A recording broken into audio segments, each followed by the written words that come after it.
What is up, everybody? Welcome to the next edition of the Losers Lounge podcast. This is episode number 84.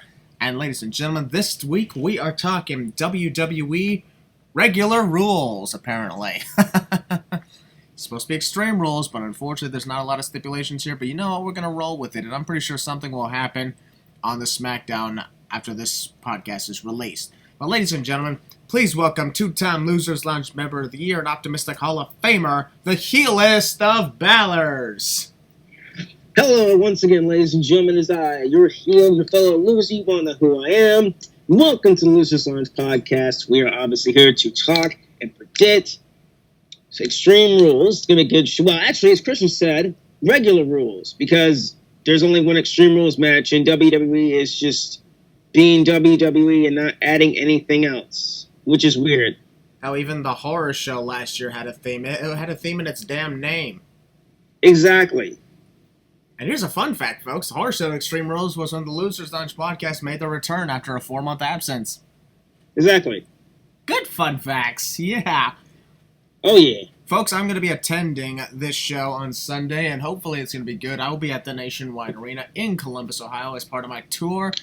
Check out the video prior to this one to see details on what's going on. But until then, folks, Willie, are you ready to talk regular rules? Yes, I am ready to talk regular rules. Regular rules, folks. In a way. Somewhat. Yeah. Okay, I'll be perfectly honest. I'm pretty sure 1 or 2 more matches will probably get stipulations, or maybe 1 will be added, because we only have 6 matches on the card. Are these going to be 6 really long matches?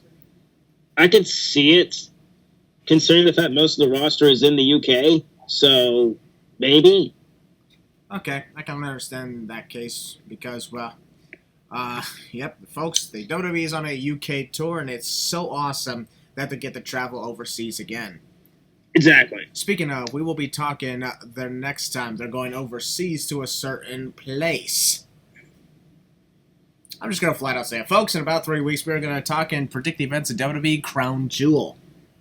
Exactly. That should be good, or it could be bad. It could be 2018 bad or 2019 good, or probably a mixture in between, given the fact we are now 1-1. Because 2019 was absolutely fantastic. It was. I still don't think there was a bad pay-per-view of 2019 at all. 2019 in general was a good year. Yeah, 2020 had its hits and misses and a lot of COVID, but you know what? When it came to pay-per-views, it was doing really good. Even at the Thunderdome era, they made sure to give it all they got. They did.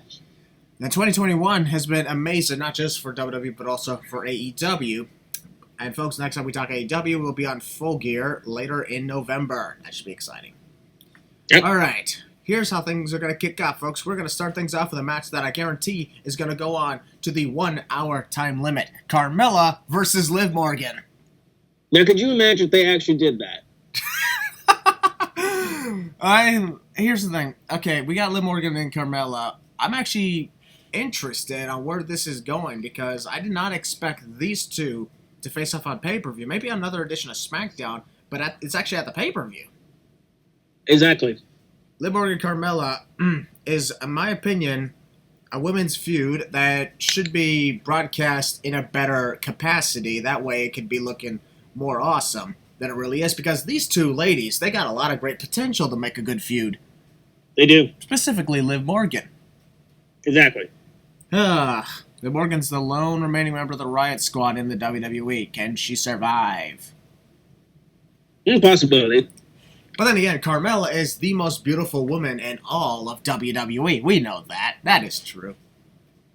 I thought that was going to be somebody else, but, you know. Unfortunately, yeah. But, folks, Charlotte Flair is taken. No, I ain't talking about Charlotte Flair, no. Sorry, you were talking Nia Jax, right. No, Nia Jax, no. No, she's cute and all, but no. Fair point. So, Liv Morgan and Carmella, they've had their back and forths ever since the build up to Money in the Bank. Yeah. Because Liv Morgan beat Carmella twice leading up to this. She had to earn her way to that ladder match so many times. She ended up not winning it. Then she disappeared for a little while, but then recently she resurfaced after SummerSlam. Yep. And now Liv Morgan's taking on Carmella after they had after she and Toni Storm, I believe, have won by countout against Carmella and Zelina Vega. And when that see Toni Storm back too. Yeah, I was about to say, it's like Toni Storm had hype-ups, vignettes for her arrival on SmackDown, showed up, and then was gone for like 7 to 8 weeks. Yes. And I'm like, what was that about? I just didn't understand that. I don't know. I think they got nothing for her right now, so. Yeah, probably was a bad time to bring her up then. But exactly. But hey, I have good faith that some good things will happen because. Same here. Hey, we can be pessimistic about something we saw that recently happened, but the future's unknown. Exactly. And in the case of the new NXT 2.0, I'd say the future is bright. Oh my gosh, like for real. Yes, folks, I understand the logo may look a little Nickelodeon to you and may have a little bit of some paint splatter all over it, but that's just a logo. Honestly. Pretty much. Like, the show itself has been great. It's great you've been seeing promise of talent. Folks, we'll get back to Liv Morgan and Carmella in a moment. I just wanted to quickly talk NXT for a second because... Same here. Because honestly, like, when we saw the revamped version of NXT, of course, everybody figured it's under the tutelage of Vince McMahon, so it's going to suck. From what I heard, this is actually under the tutelage of Shawn Michaels. Mm-hmm. It's under HBK. And here's the thing, Vince McMahon, Bruce Pritchard, yes, they are taking part in a number of creative things. However, I wouldn't exactly say it's a bad thing because look at these brand new talent that a lot of us have either not really seen since the Breakout Tournament or have never seen at all. Exactly. And I love how they're showcasing the new talent and putting the new talents over in an aspect of like, wow, you've never seen these guys. Let's put them on television. Let's give them the spotlight. Let's showcase these guys. Given, of course, they could probably tone it down on the squash matches because this past Tuesday was a little too much. But I would say it's they got a lot of great promise and talent. Like I will ask you, Willie, who was your favorite out of the new guys you've seen? The guy, who's the guy who teamed up with Tommaso Ciampa and stared him down for the title? Braun Breaker. Yeah, he's one of my favorites. I love the Toxic Attraction. Personally, my favorites out there. Is it Breaker or Breaker? Breaker. Breaker. Got it. Breaker. Yeah, Breaker. Carmelo Hayes, of course, we've seen him before, but still, he's still great at what he does. There's some new faces on this past week. A few matches. There's also the first ever Singapore wrestler in WWE. Yeah, which is great. Singapore is quite a location. Oh, yeah, we've obviously never been there ourselves, but... Oh, one day. Guarantee you one day. I'm surprised he didn't bring a Singapore cane with him to ringside. Oh, my gosh. Then again, those are kendo sticks. This term Singapore cane is the wrong words for a kendo stick. Oh, for real. The one thing I got to give credit to NXT for, and this is the thing that people were kind of pissing on WWE for, like, oh, you're not showcasing the new talent, you're not doing any of that. Well, look what they're doing. They're putting the new talent out there, they're showcasing them, they're putting in the spotlight just like you wanted. Just like you wanted. They're showcasing the women's division, they're showcasing the men's division, they're showcasing the cruiserweight division, the main event scene, they're showcasing everything for everybody. Yeah, I'd probably say that, when it comes to the case of the new NXT, there is a lot of great things that come in the future. It's the fact that we don't know what may happen in the future that might be the best thing. Because... Yeah. Here's the thing, NXT, like, this is back, I'm actually going to take a moment and say this is going back to, like, days of 2012, honestly, because that was the time when they were showcasing the new talent post-game show thing. When it was a game show, that was different. But then Triple H took it and revamped it. We got all these new faces. Hell, this random female that came to the ring, this Irish female dancing, her name was Becky Lynch, I think. She was dancing around to some Irish tone, and it kind of looked a little generic. Very. And I honestly thought, we're never going to see this female ever again. No. Long story short, she was the one of the first main event of WrestleMania for the women. One of the top champions right now, and we're going to be talking about her later in the SmackDown Women's title match. Yeah.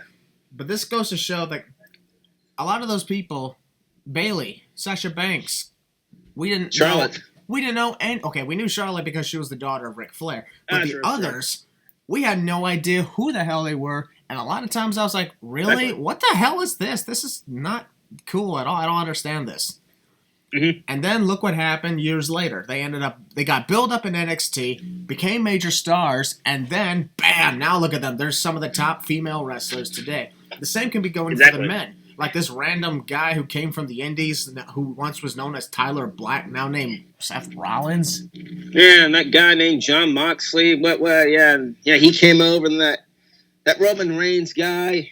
Yeah. He came into FCW under the name Laiki or something. Laiki, whatever his name is. Yeah. Yeah, and now he's the tribal chief and the top world champion in all of professional wrestling. That's right. It just goes to show you got to give things these setups. I could see stars like Broad Breaker, even hell, honestly, Dexter Loomis.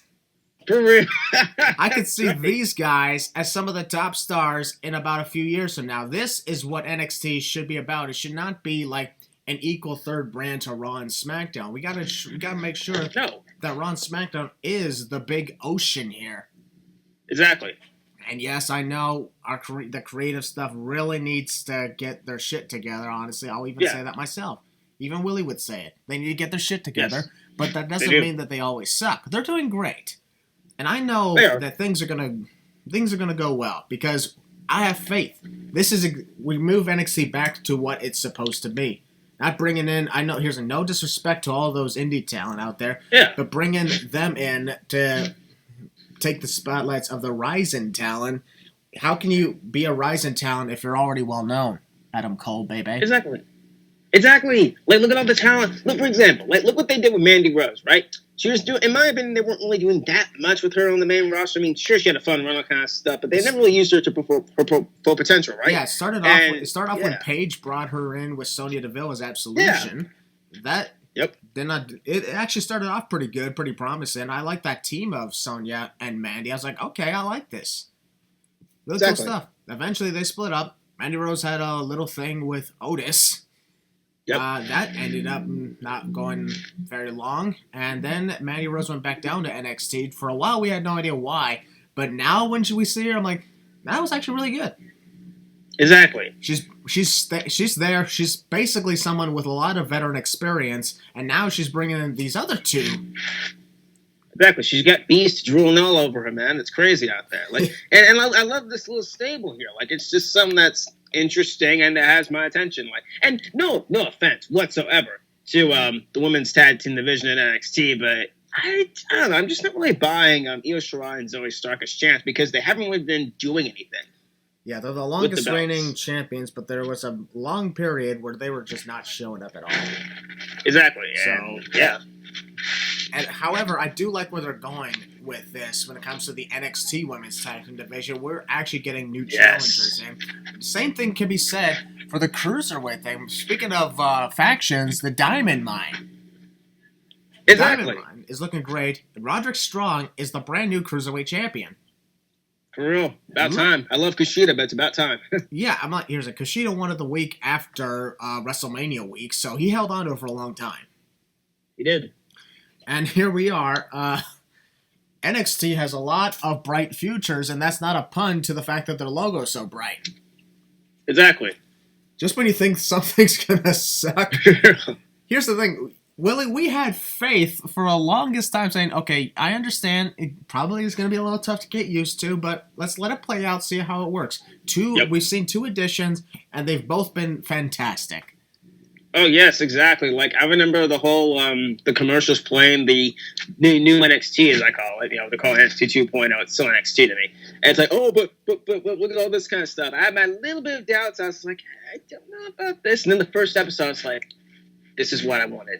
This is exactly what everyone wanted. And once again, you got it right here. You get the fans what they want. Like, people wanted the new stars pushed, right? You wanted new showcase talent. And what are the IWC doing and the YWC doing? Oh, they're not doing it right, blah, blah, blah. They're complaining once again. Here we go again. Can't please the fan base. Even though they are doing it correctly. Oh, they are, for real. I gotta give them credit. Yep. Can't wait to see, like, these talent. It's amazing. It's awesome. And the fact that we have NXT champion Tommaso Ciampa leading the helm. Yeah, people were a little bit upset with that. Oh, it's going backwards, all that kind of stuff. I mean, he's going to be a transitional champ probably, so don't give it time. Plus, Ciampa did not lose his belt. He had to give it up. Leave the guy alone. Yep. Plus, he's a rocking theme song. Leave the guy alone. Yeah, people are already saying that he should just reignite his feud with Johnny Gargano. I'm like, hell no. No. Gargano's about to be a father, for God's sakes. Yeah. So leave the guy alone. Yeah, congrats, folks, by the way, to Johnny Gargano and Candice LeRae. Heck yeah. I may not like, here's the thing, I've had my ups and downs with the Johnny Gargano character over the last number of years, and it's been hilarious and funny, but to the real-life John Gargano, congratulations. Why the hell did you block me on Twitter? Exactly. Okay, that's okay. Yeah, okay, folks. That's not exactly relevant, honestly. If he blocked me, it's probably because he was in character. I don't blame him for that.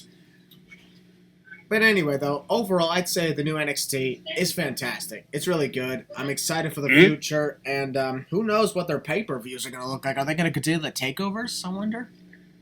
I could see it. The one thing I will give them credit for is moving out of the CWC. Thank God.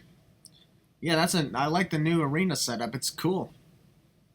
It's like I like it myself. Like, I like the stage. Like, it's so spaced out. Like, I like it. Apparently, when I saw them build it up, right, they were doing like a building thing where it's set up and all that kind of stuff. Apparently, it's in the Performance Center. Like, literally in the Performance Center. They just moved the rings out and all that kind of stuff. And they tore apart the CWC and recreated that. That's why they taped the last number of NXT shows in advance so they can do the build-ups. Yep. And when we saw the new arena set up, we were like, oh my god, this is actually looking really cool. I like it. Exactly. I just love how everything is seated. It's so cool. Like, the stage is cool. I love when the wrestlers come out. Yeah, we got people sitting down right beside the stage. Yeah, like that's a cool little aspect right there, which is amazing there. Everything Honestly, is just so colorful. It actually makes me tempted to actually want to go attend this show. Oh, for real. Hey, and people are worried, like, oh, they're going to change the belts and all that. They're going to change the belt designs. Nah. They're going to keep them like that. I think they'll keep them with what they got for now. But even if they do change it, here's the thing. They're probably not going to look the same as, example, the WWE and the Universal title look. Nah. No. I'm pretty sure they're going to get creative with it. As long as they're getting creative, I think that's all that matters. All right, folks. We spoke about the new NXT and we gave our opinions on it, and now we're continuing on our conversation about Liv Morgan and Carmella. The one thing I wanted to quickly put in place for this match is I'm wondering, could this possibly be a sign that one of these two ladies, maybe Liv Morgan, could challenge for the SmackDown Women's title one day? Yes. I do think so. The fact that this is just a one-on-one match happening on pay-per-view, unless this is moved over to the pre-show, in which case I don't see it happening. There are only 6 confirmed matches as of Wednesday, September 22nd, as we're recording this podcast. Guarantee you. So that's why I'm like, I don't really see this being on a pre-show, because you want to just put 5 matches on the main show. That's the only time you put 5 matches on the main show is Royal Rumble, because there's 2 Rumble matches. Exactly. But, Carmella, she's had one too many title matches, so I'd probably say Liv Morgan could be the one, or the very interesting thought came into my head. What you got? What if this match is interrupted and both Liv Morgan and Carmella are taken out by an extremely frustrated Naomi? Because we've seen what's been going on with Naomi backstage, constantly pissed off at Sonya Deville for not scheduling her, and clearly they're going somewhere with this, because they wouldn't be showing it on TV if they just had nothing for her. Exactly. So, as a result of yelling at Sonya, Naomi, I believe, was... Oh. Yeah. Was that on your end, like that sudden noise? Yeah, I heard that too. Like. Okay. Anyway, I'm like, Sonya, I think what she did, she fined Naomi or suspended her? One of those two? Yes. Suspended. So that's what I'm thinking. They suspended Naomi is probably going to assault Liv Morgan and Carmella in frustration, leading her to potentially getting storyline fired by Sonya. Yep. And as a result, Naomi gets rehired, and Sonya's like, who the hell rehired her? Roman Reigns. Exactly. put her in the bloodline to join up with her husband Jimmy, Jay, and Paul Heyman. Dang right. My God, how cool would that be, huh? I think the bloodline can use some female blood. I wouldn't mind it. Yeah, could you imagine if, let's say, Naomi wins the SmackDown Women's title and she poses with the bloodline as they all hold the belts up? That'd be dope. Because here's the thing.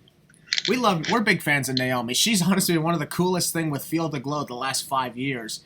But Yeah, I'm not it's their biggest fan, time, but she's good. that's why I'm like, it's time to move on from Feel the Glow. Because, like we mentioned, that was 5 years ago when she started it. And honestly, when it came to the 2016 brand split, when that first came back and she showed up in SmackDown, she just suddenly had that. We were like, holy shit, this is awesome! Mm-hmm. Huh. I wonder if she would go back to the original version of her theme. I'm a may, yay, yay, yay, sing. I'm a may, yay, yay, yay, sing. Possibly. Because I like that one. So, that's only a theory I have, that Naomi could potentially assault Liv Morgan and Carmella, get fired as a result because she's suspended, then all of a sudden she appears again. Yeah. Leading Roman Reigns and Paul Heyman to hire her. But in the meantime, I'd probably say if that doesn't happen, here's the thing, if that does happen, I'd say this match ends in a no contest. But if it doesn't happen, I predict Liv Morgan to win. So far, Willie, what do you think of my theory? Theory seems pretty good. I would not mind that whatsoever. Like I said, the bloodline could use some female blood. I think it'd be pretty cool to see that. And Naomi is married into the family, so it would work. Oh, yeah. Exactly. And she's married to one of the Usos, too, so it makes sense. Yep. Yeah. Anyways, you got a prediction of this, Liv Morgan and Carmella? I do. It's going to be a fun match. The only reason it's being put on the card, once again, is because of filler. And, of course, like I said, most of the people are over in the UK. So if they don't add any more matches, that's probably the reason why. Plus, guaranteed the main event's going to go freaking long. And I wouldn't mind that, honestly, given who's in the main event. And we have a lot to talk about for the main event. Oh, boy, do we.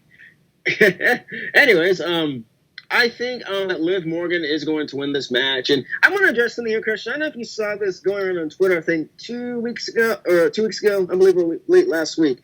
A hashtag, once again, hashtag give SmackDown Women a chance, right? That was going around. Okay, well, here we go. We have a SmackDown Women's match on we have 2 SmackDown Women's matches on pay-per-view ready to go. There you go.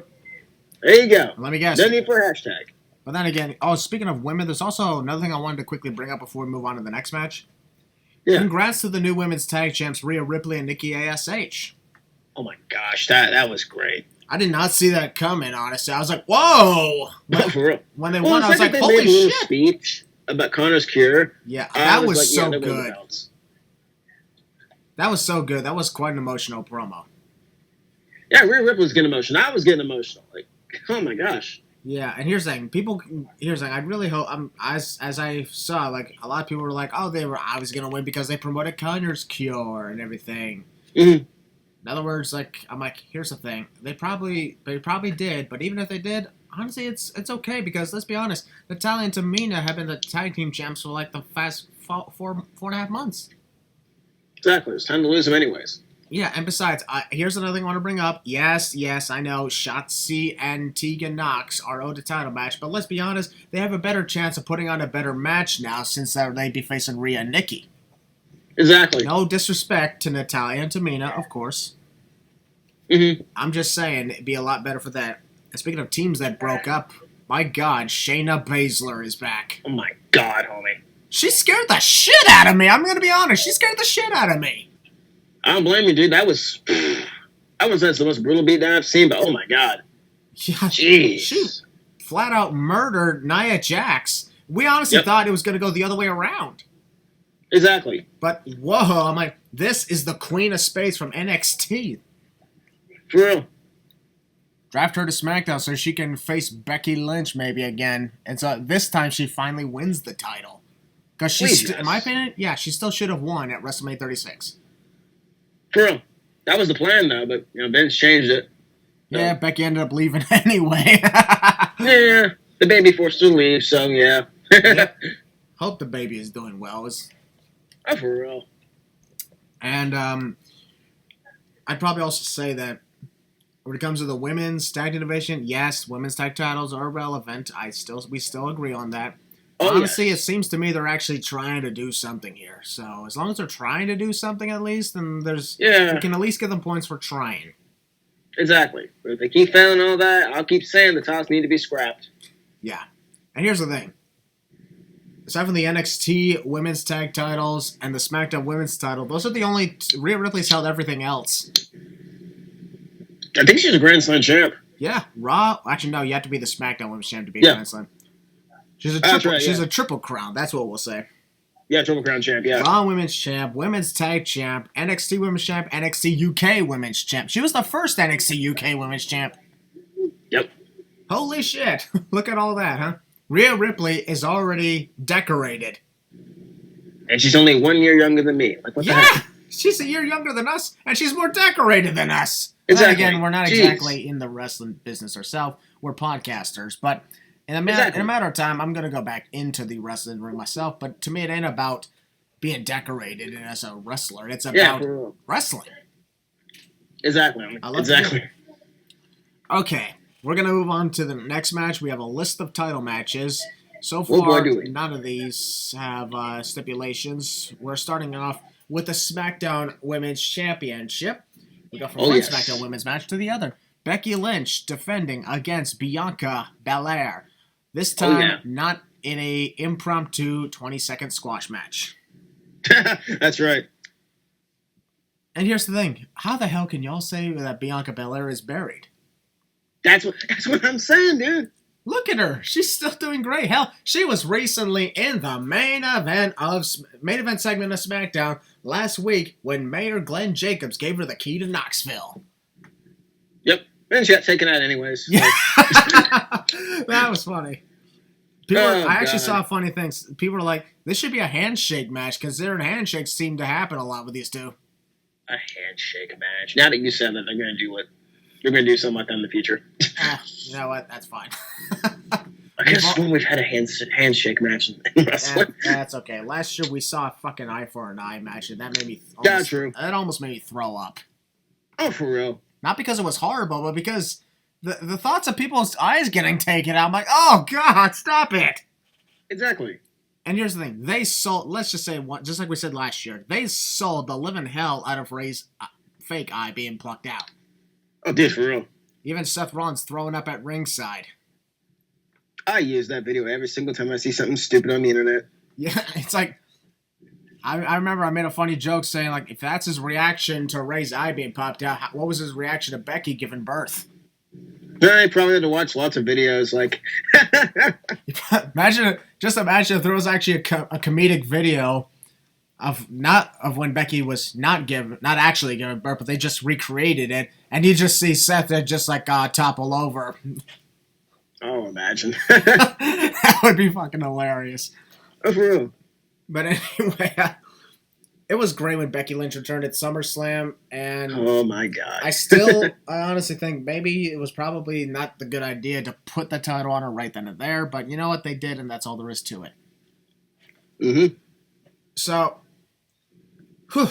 I'm loving the new Becky Lynch heel character as well.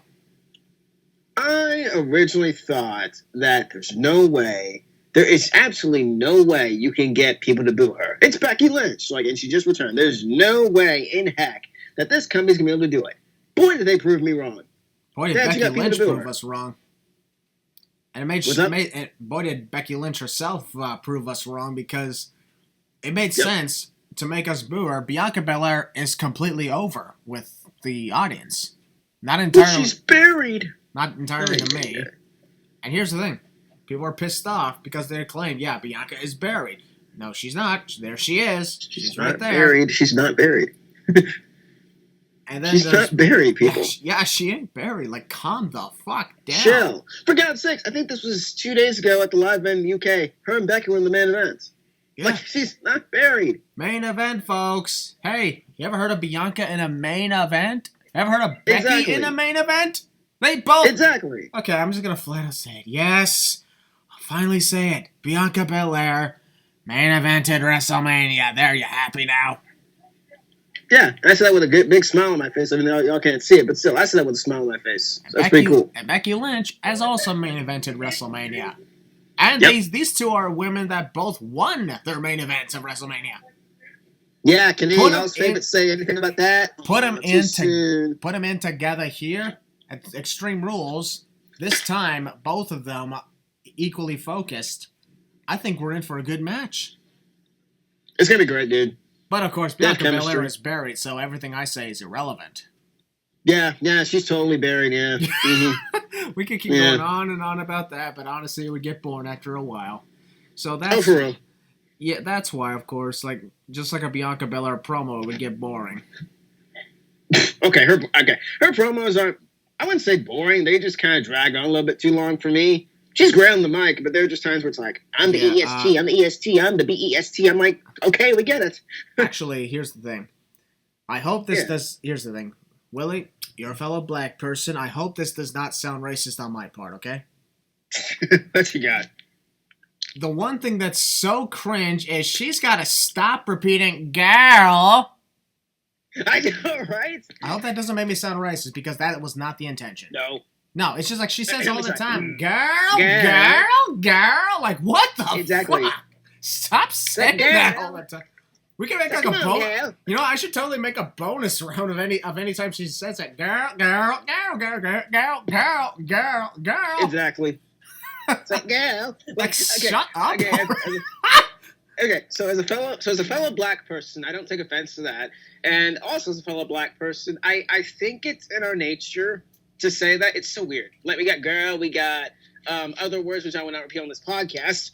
We got we just got other language and varieties that we use, and it's just maybe I'm black and I really don't use I wouldn't say verbiage like that, like girl, obviously, or I use the word brother or something like that, or in other words which I might not be on the podcast. Just when I wouldn't say it's cringe when she does. It's just like, stop. It's the fact that she does it too much. Like, I can understand if you want to do it maybe once a promo, then sure, fine, go ahead and do that. But how many times has he done it during a promo? 5, 6, 7, 8, 9 times? Exactly. Oh, we never going to talk in the comments down below. Oh, but that's how she talks. We understand. We are not mocking that. We're not mocking the person. We're just asking, you think maybe she could tone it down a little bit? Like, come up with something else to say? What's next if she's... If she confronts Roman Reigns, is she going to say, girl? He's like, I'm not a girl. I'm not a girl. What are you talking about? The tribal chief. However, I will say this. Yes, Bianca honestly needs work on her promos because a lot of the times it is really terrible. No offense. I'm just saying, it's really terrible. Okay. But, I don't know, man. Like, I wouldn't say she's the worst out there, but... Oh, no. For God, hell no. She's not the worst. There's a she's number 10 of times others. better than Natalia. I'll give her that one. There's a number of others that could honestly qualify as the worst. Names I'm not going to mention right now, but what I will say is her in-ring skills are out of this world in a way. Oh, dude, for real. She's fantastic in the ring. Here's the thing. I once watched her documentary, WWE Chronicle. Yeah. Where you actually got to see, like, hints and here and there of how she got here. Yep. And honestly, it's amazing that this girl from Knoxville, Tennessee, who did gymnastics, did track and field, did a lot of other crazy stuff, parkour, gymnastics, pretty much all that stuff. Now she's here in WWE, former SmackDown Women's Champion, made history as first... Okay, no, she was not the first black woman in main event WrestleMania. That would be Ronda Rousey. Exactly. Get over it, people. It's true. Forgot about that. But let's just say she was the first one with another black female, with Sasha Banks. There you go. First one. That's history. There you go. That's the one. I must say, 2021 is... I will say it's been an excellent year for black wrestlers in WWE. Bobby Lashley, and more recently Big E, which here's the thing, folks, we'll get to that in a moment, even though I know Big E and Bobby Lashley are not scheduled for the show. I think they could be, though, because honestly, I could see it happening, but we are actually going to get to that in a moment. We want to finish talking about this right here. Oh, we will. Becky Lynch and Bianca Belair, two of the top talent in the female roster right now. Yes, sir. The man and the EST, and Honestly, I'm going to predict, though, Bianca, sorry, but Becky Lynch is going to win. All right, Okay. Willie, your turn. Okay. It's your turn. All right. I guess I'll talk about it. I'm excited for the match. The build-up has been pretty good, actually. I mean, I wouldn't say it's the best, but I'm sorry. Let me try this again. The BEST. There we go. Of build-ups, but it's been pretty fun. I've been enjoying it. Becky has been doing pretty good as a heel. Like, it's actually working. You're not getting me to boot her WWE. You can try all you want, but it's not going to happen. She's been doing great with this character. I'm still not over when she returned at SummerSlam. Go check it out on my channel, ladies and gentlemen. I got my reaction on there. It was big. It was loud. I loved it. And it's been great to see her back, even though, personally, like I said, people have been saying, oh, she returned too soon. But, hey, she's better than ever at this point. She said so herself. And Bianca has been doing very well as the challenger to the championship. I love the interaction they had this past week on SmackDown with the ending with Miracle and Jacob. Salute to him.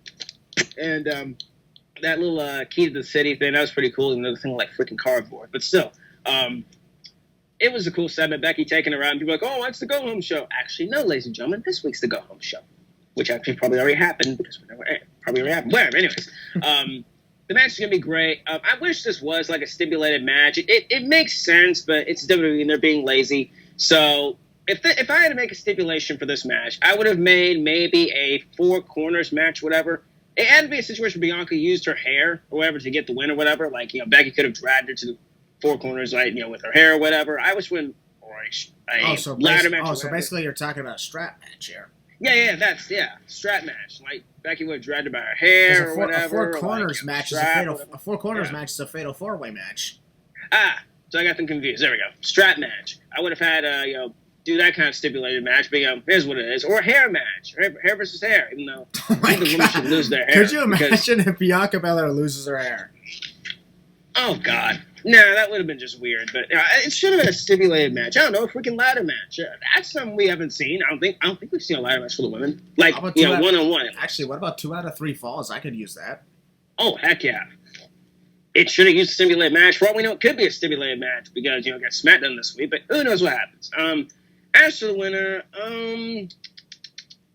I'm kind of torn, to be honest with you, because the draft is coming up. I could see them giving it to Bianca and Becky go over to Raw, because let's face it, Raw needs Becky more than SmackDown does, in my opinion. But it's safe to keep it on Becky Lynch for a while. It's not time for her to drop it yet. If she were to drop it, it's because she'd probably go back to being a mother, and this would be like her coming back and doing this one thing. Here you go, Bianca. Here's your title back. Goodbye. But I don't think it's going to happen. Becky's going to retain, and I'm going to be a very, very happy fan. So that's all that matters to me. Becky's going to retain. All right, not bad. Thank you. I got to say, we are crazy whenever we do this. Oh, for real. That's what makes our podcast so entertaining. That's why we've been on here for almost 100 episodes, man. We get close, man. Yeah, 3.5 years. Yes, sir.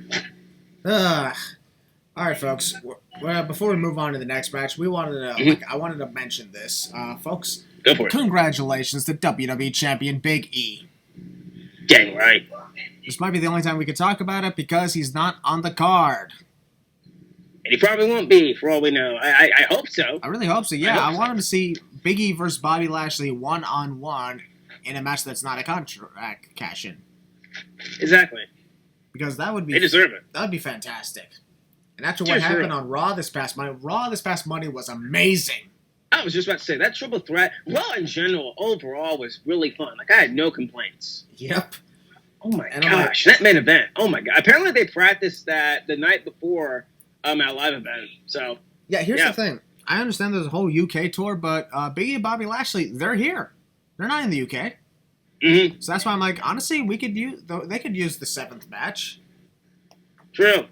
And plus, give me Bobby Lashley and Roman Reigns, please. Again. Plus, also this time with the new characters. Plus, also, honestly, I would absolutely love, since I'm going to be in Columbus, Ohio for Extreme Rules, I would love to witness the Almighty's entrance. Dude. Yes. If that happened, I'd be witnessing the Almighty's entrance, Jeff Hardy's No More Words, the Demon Finn Balor, and the fucking Tribal Chief entrance all in the same damn night. For real. Some of them I have seen. I've witnessed Jeff Hardy's No More Words, but the last time I did was 2008. And Demon Finn Balor, never experienced No More Words. And Demon Finn Balor, I've experienced that at WrestleMania 35 at MetLife Stadium, and that was amazing. What a show that was. That was on your birthday, yeah. Yep. I witnessed a lot of crazy and amazing entrances. Hell, I witnessed The Undertaker's entrance twice. Yep. This man witnessed the entrance of CM Punk. At All Out. Yep. And Bryan Danielson, Adam Cole, baby. Jeez. All Out was the greatest wrestling experience I've ever been a part of. It was so much fun. Yep. So, I will say that, honestly, Big E and Bobby Lashley could put on a fantastic back-and-forth contest. Oh, for real. Big, meaty man. Yeah. Big, meaty man slapping meat. But if they're not doing it at Extreme Rules, then I could see it happen at Crown Jewel then. But actually, wait, no. I heard Bobby Lashley take out Goldberg at Crown Jewel. Yeah. You know what I could see them doing, Christian, is making a triple threat. Because apparently, Big E also wants Goldberg. Yeah. That has all Goldberg wants right now is Bobby Lashley. So I think maybe save Big E Goldberg to a later time. Maybe 2022. Save it to the Rumble. Yeah. I'll be honest. Heck, that might be one of the... If Big E's still WWE champion by the Rumble... Fine, put him in there with Goldberg, put the title on the line, but we all know Goldberg ain't winning it because, well, I don't think it would happen. It wouldn't make any sense.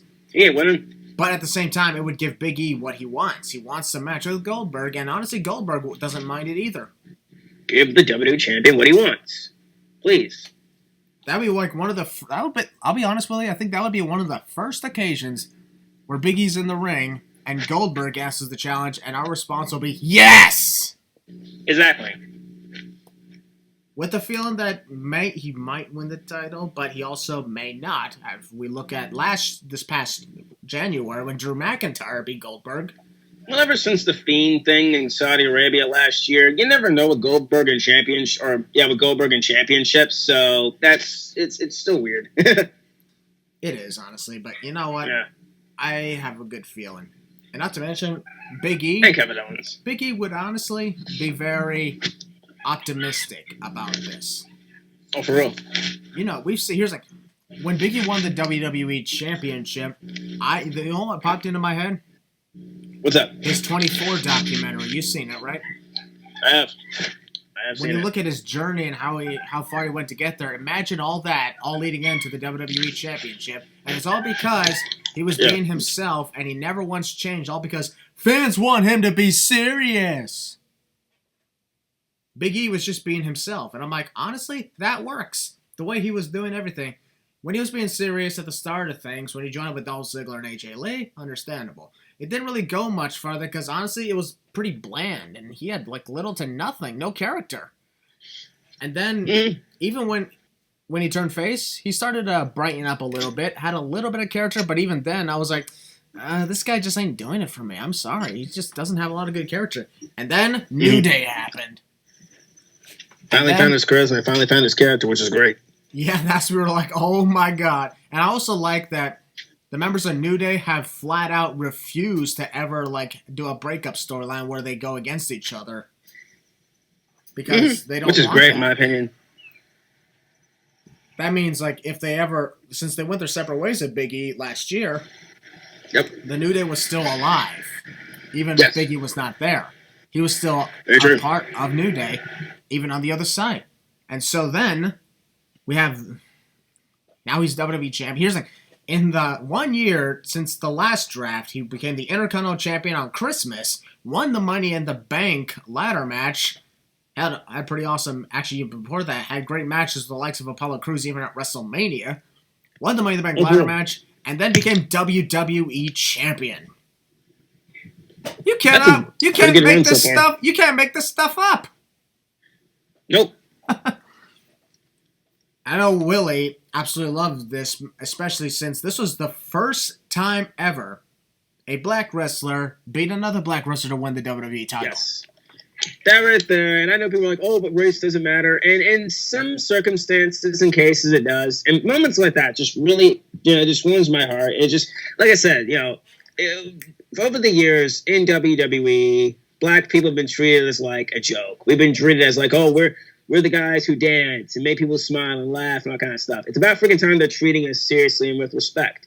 When seeing, Big E and, Bobby Lashley and, everyone like that. Kofi Kingston became WWE champion on my birthday, for God's sake. Something like that's very special. And like, and going forward, like if a black person does win, and even for the women too, Bianca and Sasha, all those stuff like that. It's just accomplishments that, and yes, I'm still recognizing them as wrestlers and as characters and all kind of stuff. Do not get me wrong, but still, like moments like that, it's just crazy. Like, it's also very special. It's like, that stuff I don't want taken away, and I don't want us to go backwards. It's time to go forward and progress. Yeah, I'll also take a moment, and even though we're talking WWE, I'm gonna quickly jump ship and talk AEW for a second, because let's look back at when February 2020, when Nyla Rose became the AEW Women's Champion. That hit a place in my heart personally, because she's part of the Six Nations tribe, like I am. That was the first time ever that somebody from the Six Nations, from the Iroquois, had ever won a major world title. And this was for the women, too. And she was also the first transgender woman to do it, too. Shout out to AEW right there for that one. You see, it just doesn't matter, man. Like, race, religion, gender, it doesn't matter, man. Accomplishments are still big accomplishments. I'm sure these wrestlers probably deep down don't really care, I guess. I really can't speak for them, but, it's a pretty big moment, seeing, a person of color or gender or religion or whatever, accomplish their dreams. Like, it's fantastic to see. And it's like, we're not saying this because, you're trying to get the clicks and the likes, you're trying to get the publicity and all kind of stuff out there, you're trying to cater to a certain demographic and audience. Oh, no. We're just speaking our opinion. And this is a pretty big one right here. And it's also, kind of the truth, too. And it's a spectacular accomplishment to see happen. When Bobby Lashley won the title, it's like, we were like, why are you excited? It's not really that important. And deep down, it kind of is. There was a hashtag going around, hashtag Black Wrestling Matters, man. Get that trending right there, man. Hashtag Black Wrestling Matters, man. Hashtag All Wrestling Matters. And honestly, the best part about the likes of Kofi Kingston, Bobby Lashley, and Big E, they didn't put the title on them because they're black. That's the best part. Nope. They are black, but they didn't put the belts on them because of that. Nope. And I'll even say it again, same thing for Bianca and Sasha. The only thing that sucked about that whole thing with WrestleMania is it feels like it was forced in there because of the Sasha stance. It was forced as the main event of WrestleMania, and I still stand by that.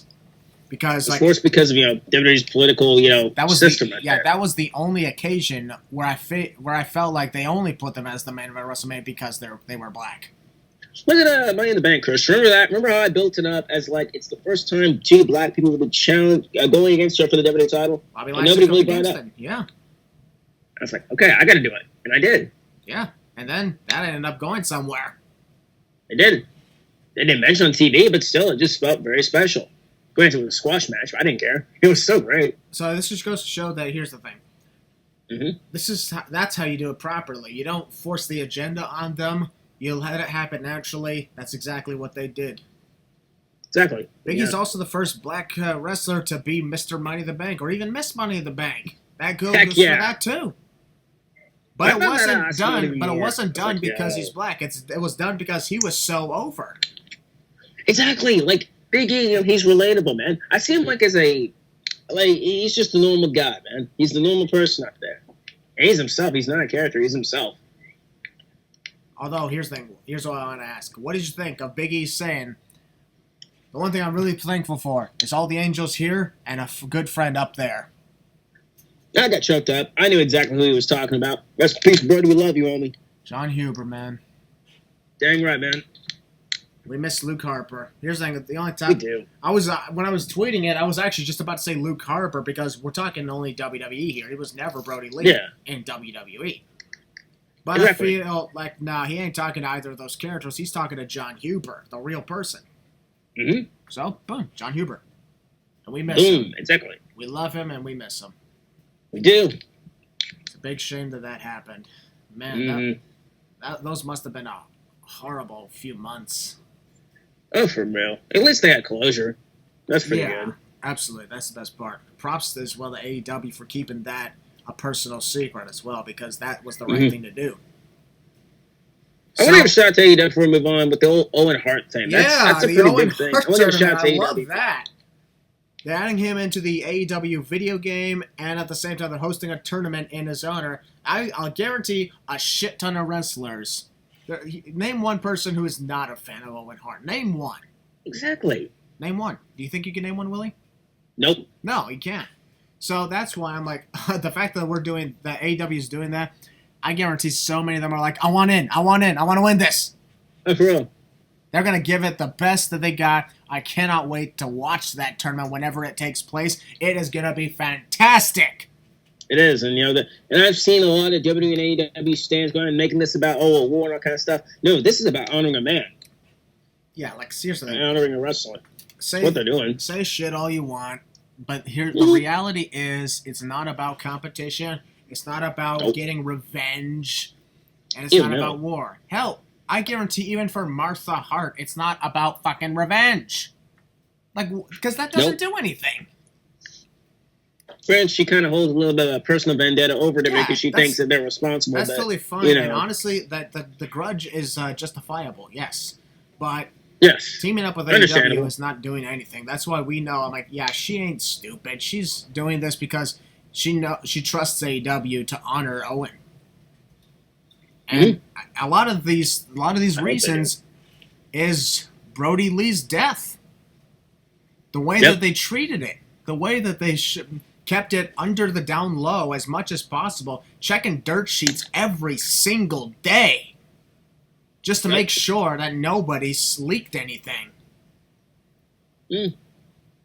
Being respectful to the family, and then when he died, remember that tribute show? I do. One of the most emotional tributes I've seen in a very, very long time. Honestly, I think that was I've not seen a tribute like that since Eddie Guerrero. Dude, for real. And that, in my opinion, is still next to Owen Hart, the most emotional tribute show ever. I didn't let the tears flow legit until the very end when they played the little tribute video. Like, oh my God. And heck, lots of people were influenced to, go over there because of that. Seems like Brody Lee, even unintentionally, made AEW a lot more of an inspiration.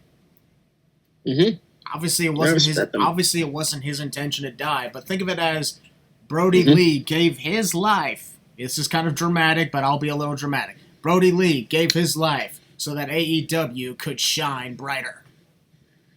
I could see it like that. Even though he was part of the Dark Order. Dark Order. Oh, that's funny. All right. Yeah. But anyways. We're talking so much AEW in this. We're liking them now, so they're doing pretty good. But plus, Grand Slam is tonight as we're recording, so yeah. Yeah, but congratulations to AEW on this tournament. Congratulations. I just wanted to bring that up. I just wanted to bring that. That seems so nice for them to do. And hey, folks, we ain't AEW haters. We just congratulate the living shit out of them. Exactly. And we're doing pretty good so far. To do so. Hell, I guarantee. By the time of this release, folks, Grand Slam's already happened. But I want to say I am more hyped for AEW Grand Slam than I am for a lot of things because after my experience at All Out, I just know those in Flushing, New York, are gonna have a fucking awesome time at that stadium. I got tons of friends who are going to the show actually, and personally, I actually said this yesterday to my crew. It's like, yo, I'm actually more excited for Grand Slam than Extreme Rules. Nothing against WWE. That's not against WWE, but it's just like they have a stat card. And yes, Extreme Rules has a stat card, but oh my gosh, when you look at Grand Slam, it's like, bam. If Extreme Rules, I'll be honest, if Extreme Rules was named anything else, like if they brought back Unforgiven, then this card would look amazing. And wouldn't need any damn stipulations. But you know what? The problem is it's Extreme Rules, and so far, folks, we have not talked an Extreme Rules match. But we will in a moment. All right, folks, we're going to go back to the card. We just finished the SmackDown Women's title match. We're going to move over to the Raw Women's title match. Oh, boy. And the Raw Women's title match, it's Charlotte Flair defending against Alexa Bliss. And, folks, remember, Columbus, Ohio is Alexa Bliss's hometown. Yep. Although I don't think they'll announce it, is that when they're introducing them in the entrance, unless, of course, all of a sudden the goddess shows. Imagine that. Yeah, it'll shut everybody up who hates the character that she has now, but yeah. Just imagine if we hear, the evil is mine, dun, dun, dun, dun, dun, dun, dun, dun. and you're waiting for it, but then all of a sudden, you hear her old entrance theme play. That'd be a cool transition, I'm not gonna lie. From Columbus, Ohio, and the crowd would go nuts. Just for that big pop, of course, that'd be great. I wouldn't mind it, but personally, I'm just enjoying the character of Alexa Bliss. Oh, but she did the Fiend skimming, blah blah blah blah blah. But even Charlotte made fun of it. That was kind of funny. Yeah, but I didn't. Like, that was kind of funny. When Charlotte Flair's like, "Woo," and she's like, "Hey, that's not even your own thing." Oh, let's not talk about originality here. I'm like, I was like to my crew. I was like, "Oh shit, she owned that bitch." I was like, heck, Charlotte went for the throat. I didn't think she owned her, but she was close enough. She was close enough. When you see Alexa's playground, you're like, okay, this will either be cringe or mildly decent. That promo was amazing. Two of the best out there, in my opinion, even though Charlotte sounds like a goddamn robot. Even Alexa Bliss made fun of it. They just made fun of each other. It was gross. Yeah. In a good way, too. Hell, they got the fans chanting for that doll. Charlie, Charlie. Oh, dude, for real. I like the doll thing. It's interesting. I just like how Charlotte had said, it's kind of interesting and ironic that a doll is more over than you. People were like, oh, but before any of this, people were like, oh, she's never going to get up with this character. The character sucks. Granted, there's still other people out there, but in my opinion, I told you also this is going to get over. Yeah. And it's over.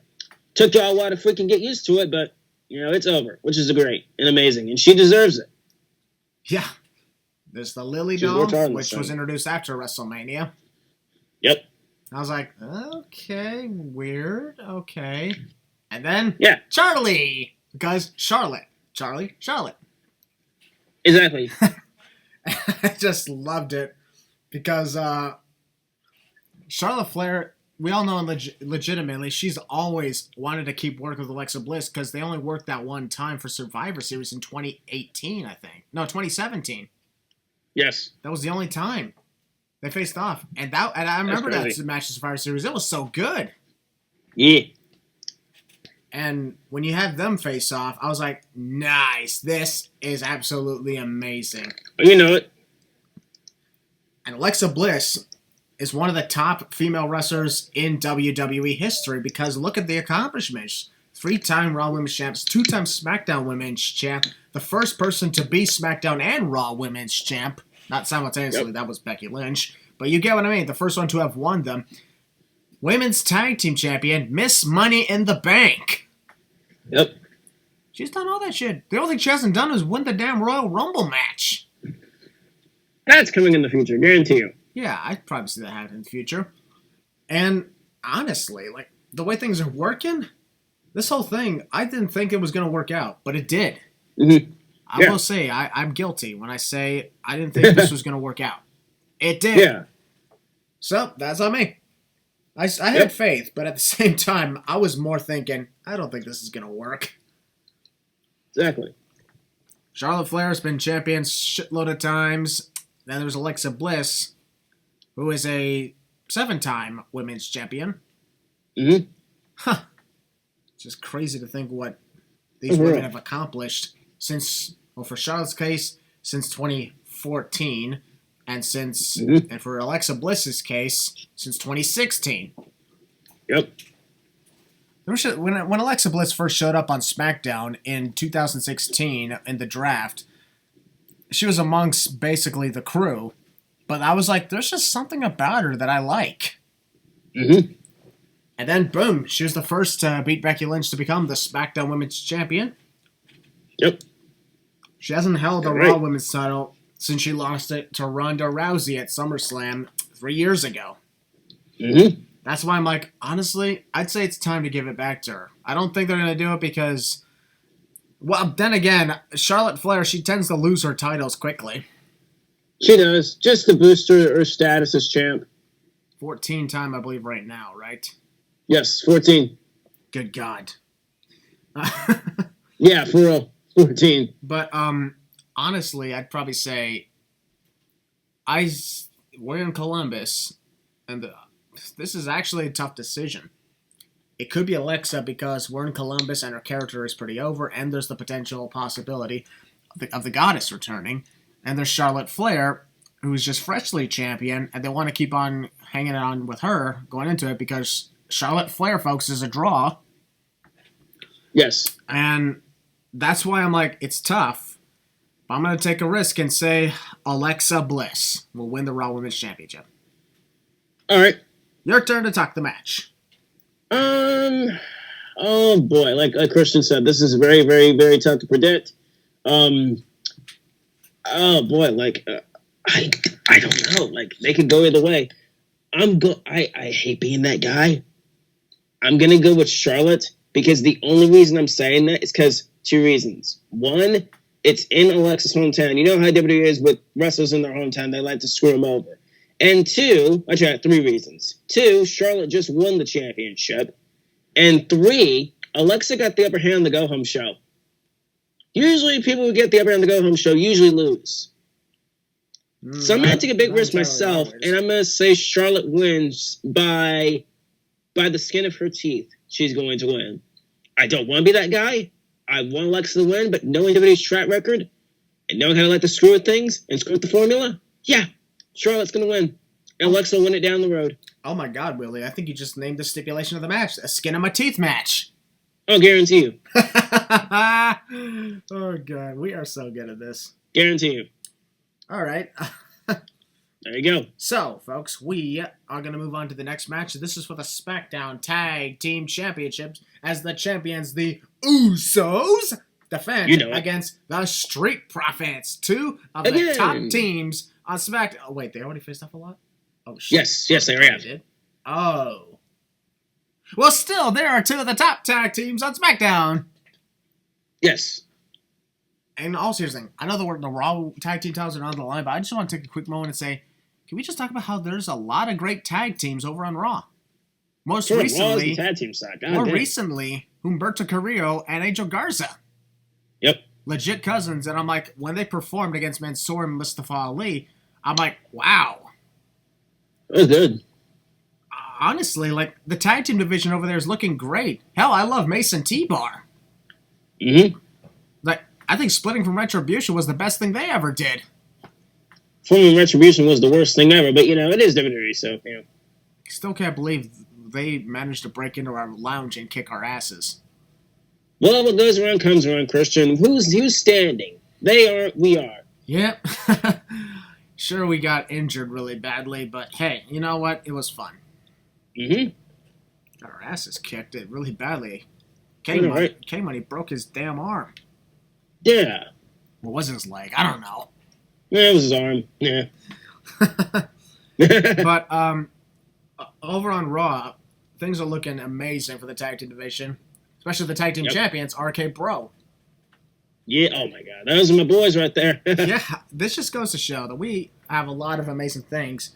So, honestly, when the draft comes, I think a couple of those teams should move over to SmackDown so we can have, like, a balance. Oh, for real? Like, honestly, I'd move Mason T-Bar over to SmackDown. Yes. And maybe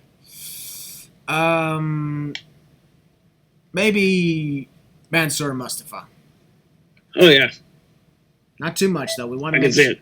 Here's SmackDown, aside from Usos and Street Profits, they have the Alpha Academy. They got the Mysterios, though they've been showing signs of dissension because of frustrations. But I guarantee they're going to get that over with soon. Guarantee you, because you're not going to turn Dominic heel yet. Yeah, there's quite a number of teams over there. Like we mentioned before, they've got the ammo. They just need to pull the trigger. Mm-hmm. The Usos and the Street Profits, when they faced off, what was it, like a week or 2 ago on SmackDown? It was amazing. Mm-hmm. I loved it very much. It was awesome, and sure, Roman Reigns interfered. Honestly, if this had to be a stipulation, I'd say this should be a tornado tag team match where all of them are in the ring. Oh, for real? I mean, it's been a long time since we've seen a tornado tag match, so why not? Yeah. Tornado tag team matches are awesome to watch when you see everybody's in the ring. Mm-hmm. These two put on great matches every single time. They're some of the best tag teams we got today, so I'm guaranteeing things are going to look great.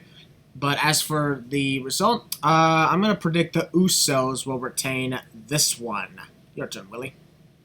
It's going to be a fun match. Once again, these two are the best tag teams out there on SmackDown. That's going to be great. Yeah, I think maybe they're gonna retain. I don't know. It's I don't know if I'm torn on this, but I could totally see them maybe putting the titles on them as for shock and awe. But I'm gonna take a risk and say maybe the Street Profits win. Whatever, they're not going to, but I'm gonna take a risk and say it. Why not? All right. Just for shock and awe. I still think the Usos will hang on it because we want to keep the bloodline going strong. Dang right. Hell, they're honestly not slowing down in their momentum. They're still rising. Dang right. With the potential possibility of Naomi joining, that just makes them build up even higher. Mm-hmm. And with the feuds they got going on here, the bloodline, they're taking losses and going down is not an option at this current time. Not the right moment. But in the meantime, folks, we're going to move on to, I guess this is a stipulation, a triple threat match for the United States Championship. Yes. I guess it counts as a stipulation. I don't know. There's no disqualifications in a triple threat, so I guess it counts. Yes. Damian Priest defends against Sheamus and Jeff Hardy. Yep. But Jeff Hardy's buried, right? Yeah. Oh yeah, he was buried right after he quote buried Karrion Kross. Yeah, Karrion Kross totally buried. Yeah. And then Jeff Hardy totally buried. They buried each other at the same time. Yeah, totally buried. In the meantime, I will say, can we just say how Damian Priest versus Jeff Hardy for the U.S. title like a week ago was awesome. It was cool. Did you see all those damn counters? I did. We don't often see stuff like that in a long time, and I was like, this just goes to show that they know each other very well, and they have a lot of respect for the other. Mm-hmm. Damian Priest, he's 37 right now, so he's not exactly a rising new star here in wrestling. Yep. But basically all three of these guys are veteran. Sheamus is a 10-plus year veteran. Jeff Hardy, a 20-plus year veteran. Mm-hmm. And Jeff Hardy and Sheamus are two of the greatest of all time that's ever been in WWE. And Damian Priest has been doing wonders ever since he came into NXT. Yep. North American champion. Yep. I still loved it when he won the North American title, then hung out in a hot tub. That was cool. Just leaped right in. Ladies, here we go. I know, right? Yep. Then moved on to the main roster. Teamed up with Bad Bunny, and that was actually really good. Mm-hmm. Damian Priest, sure he had a little bit of a too long feud with Miz and Morrison. Mm-hmm. But then he went on to beat Sheamus at SummerSlam in a fucking stadium in front of 50,000 people to win the United States title. So, and now, this is a really good one because they could possibly put the title on Jeff Hardy. I don't see Sheamus winning this at all. They could possibly put the U.S. title on Jeff Hardy, or they could have Damian Priest continue his momentum. I honestly think the right way to go for this is to have Damian Priest retain it. Because he's doing really good that's what I'm right thinking now. too. Yeah, he's doing really good right now in his momentum. He needs to keep it going. I understand the big hype of Jeff Hardy, but he should be really here more to put over the other talent now. Yeah, Sheamus is just in there to take the pin, basically, and Damian Priest is going to retain. And I can see them doing the Jeff Hardy, Damian feud afterwards. They can go on having a friendly rivalry. So that's what I think is going to happen. Damian's going to retain by pinning Sheamus, and they're going to do the Jeff Hardy thing later down the road. I can see that, yep. In the meantime, though, I'll say I think we both agreed on it. Damian Priest to retain the United States Championship. Yeah. But what I do know is it's going to be a great match. Oh, it is. So, but speaking of great matches, are you ready to talk about the main event? Kinda, yeah. Kinda? Yeah. Okay. No? Okay, never mind, folks. Ladies and gentlemen, thank you for joining us. That's it. Yeah, we're done. Hope you had fun. We'll see you in a few weeks. Just kidding. The main event, folks, is an Extreme Rules match for the Universal Championship as the Tribal Chief, Roman Reigns, defends against Brock Lesnar. Actually, Christian, no. I think you got it wrong. He's going against sorry, I'm looking at Crown Jewel. Sorry, that wasn't... Yeah. Oh, that's the one. Extreme Rules 2021. Roman Reigns defends the Universal title in an Extreme Rules match against the Demon, Finn Balor. Thought you were talking about Demon Kane. Oh, right. Sorry. Yeah. Demon Bray Wyatt. Wait, that's not even a No, thing. because Bray Wyatt wasn't a demon. Yeah, I was like, that's not even. Holy shit! I think I just found a piece of script, a character idea that was scrapped. Look at this, Willie. Look at this. What you got? Demon Bray Wyatt crushes Brock Lesnar. Where'd you find that script? I just found it. I found it right over here on the desk. Right, it's on a desk labeled Vince Rejects. Okay. Look at that another time. Gosh, we should totally just steal all these papers. Hold on. Yeah. Open the bag. Open the bag. Open the bag. Put it Got in. it, got it. There we go. All right, I'll put that in a safe place. Yeah. We'll look over these later. Anyway, Yeah. Roman Reigns against the Demon Finn Balor. Here's the thing. Finn Balor first came back to the main roster in July. Yep. After Money in the actually, it was before Money in the Bank when the crowds came back. Yep, first SmackDown back, yes. And that was awesome. Like, here's the thing. We remember, Willie, we remember on the Losers Lounge Twitter chat, we were just honestly joking around saying, imagine Balor shows up. How crazy would that be? Oh, for real. And then, boom, he did. Yep. We were like, Sami what? Zayn. Yep. Who would have thought that he would go from there to challenging Roman Reigns for the Universal title? Too soon in my opinion, but it's all good. And Roman did say yes. Yep. And then Happy Corbin. Wait, yeah. It was still Baron Corbin. No, wait, he wasn't even Happy Corbin at that time. He was Homeless Corbin. Yeah. Homeless Corbin, that makes sense. Yep. Yeah, Homeless Corbin.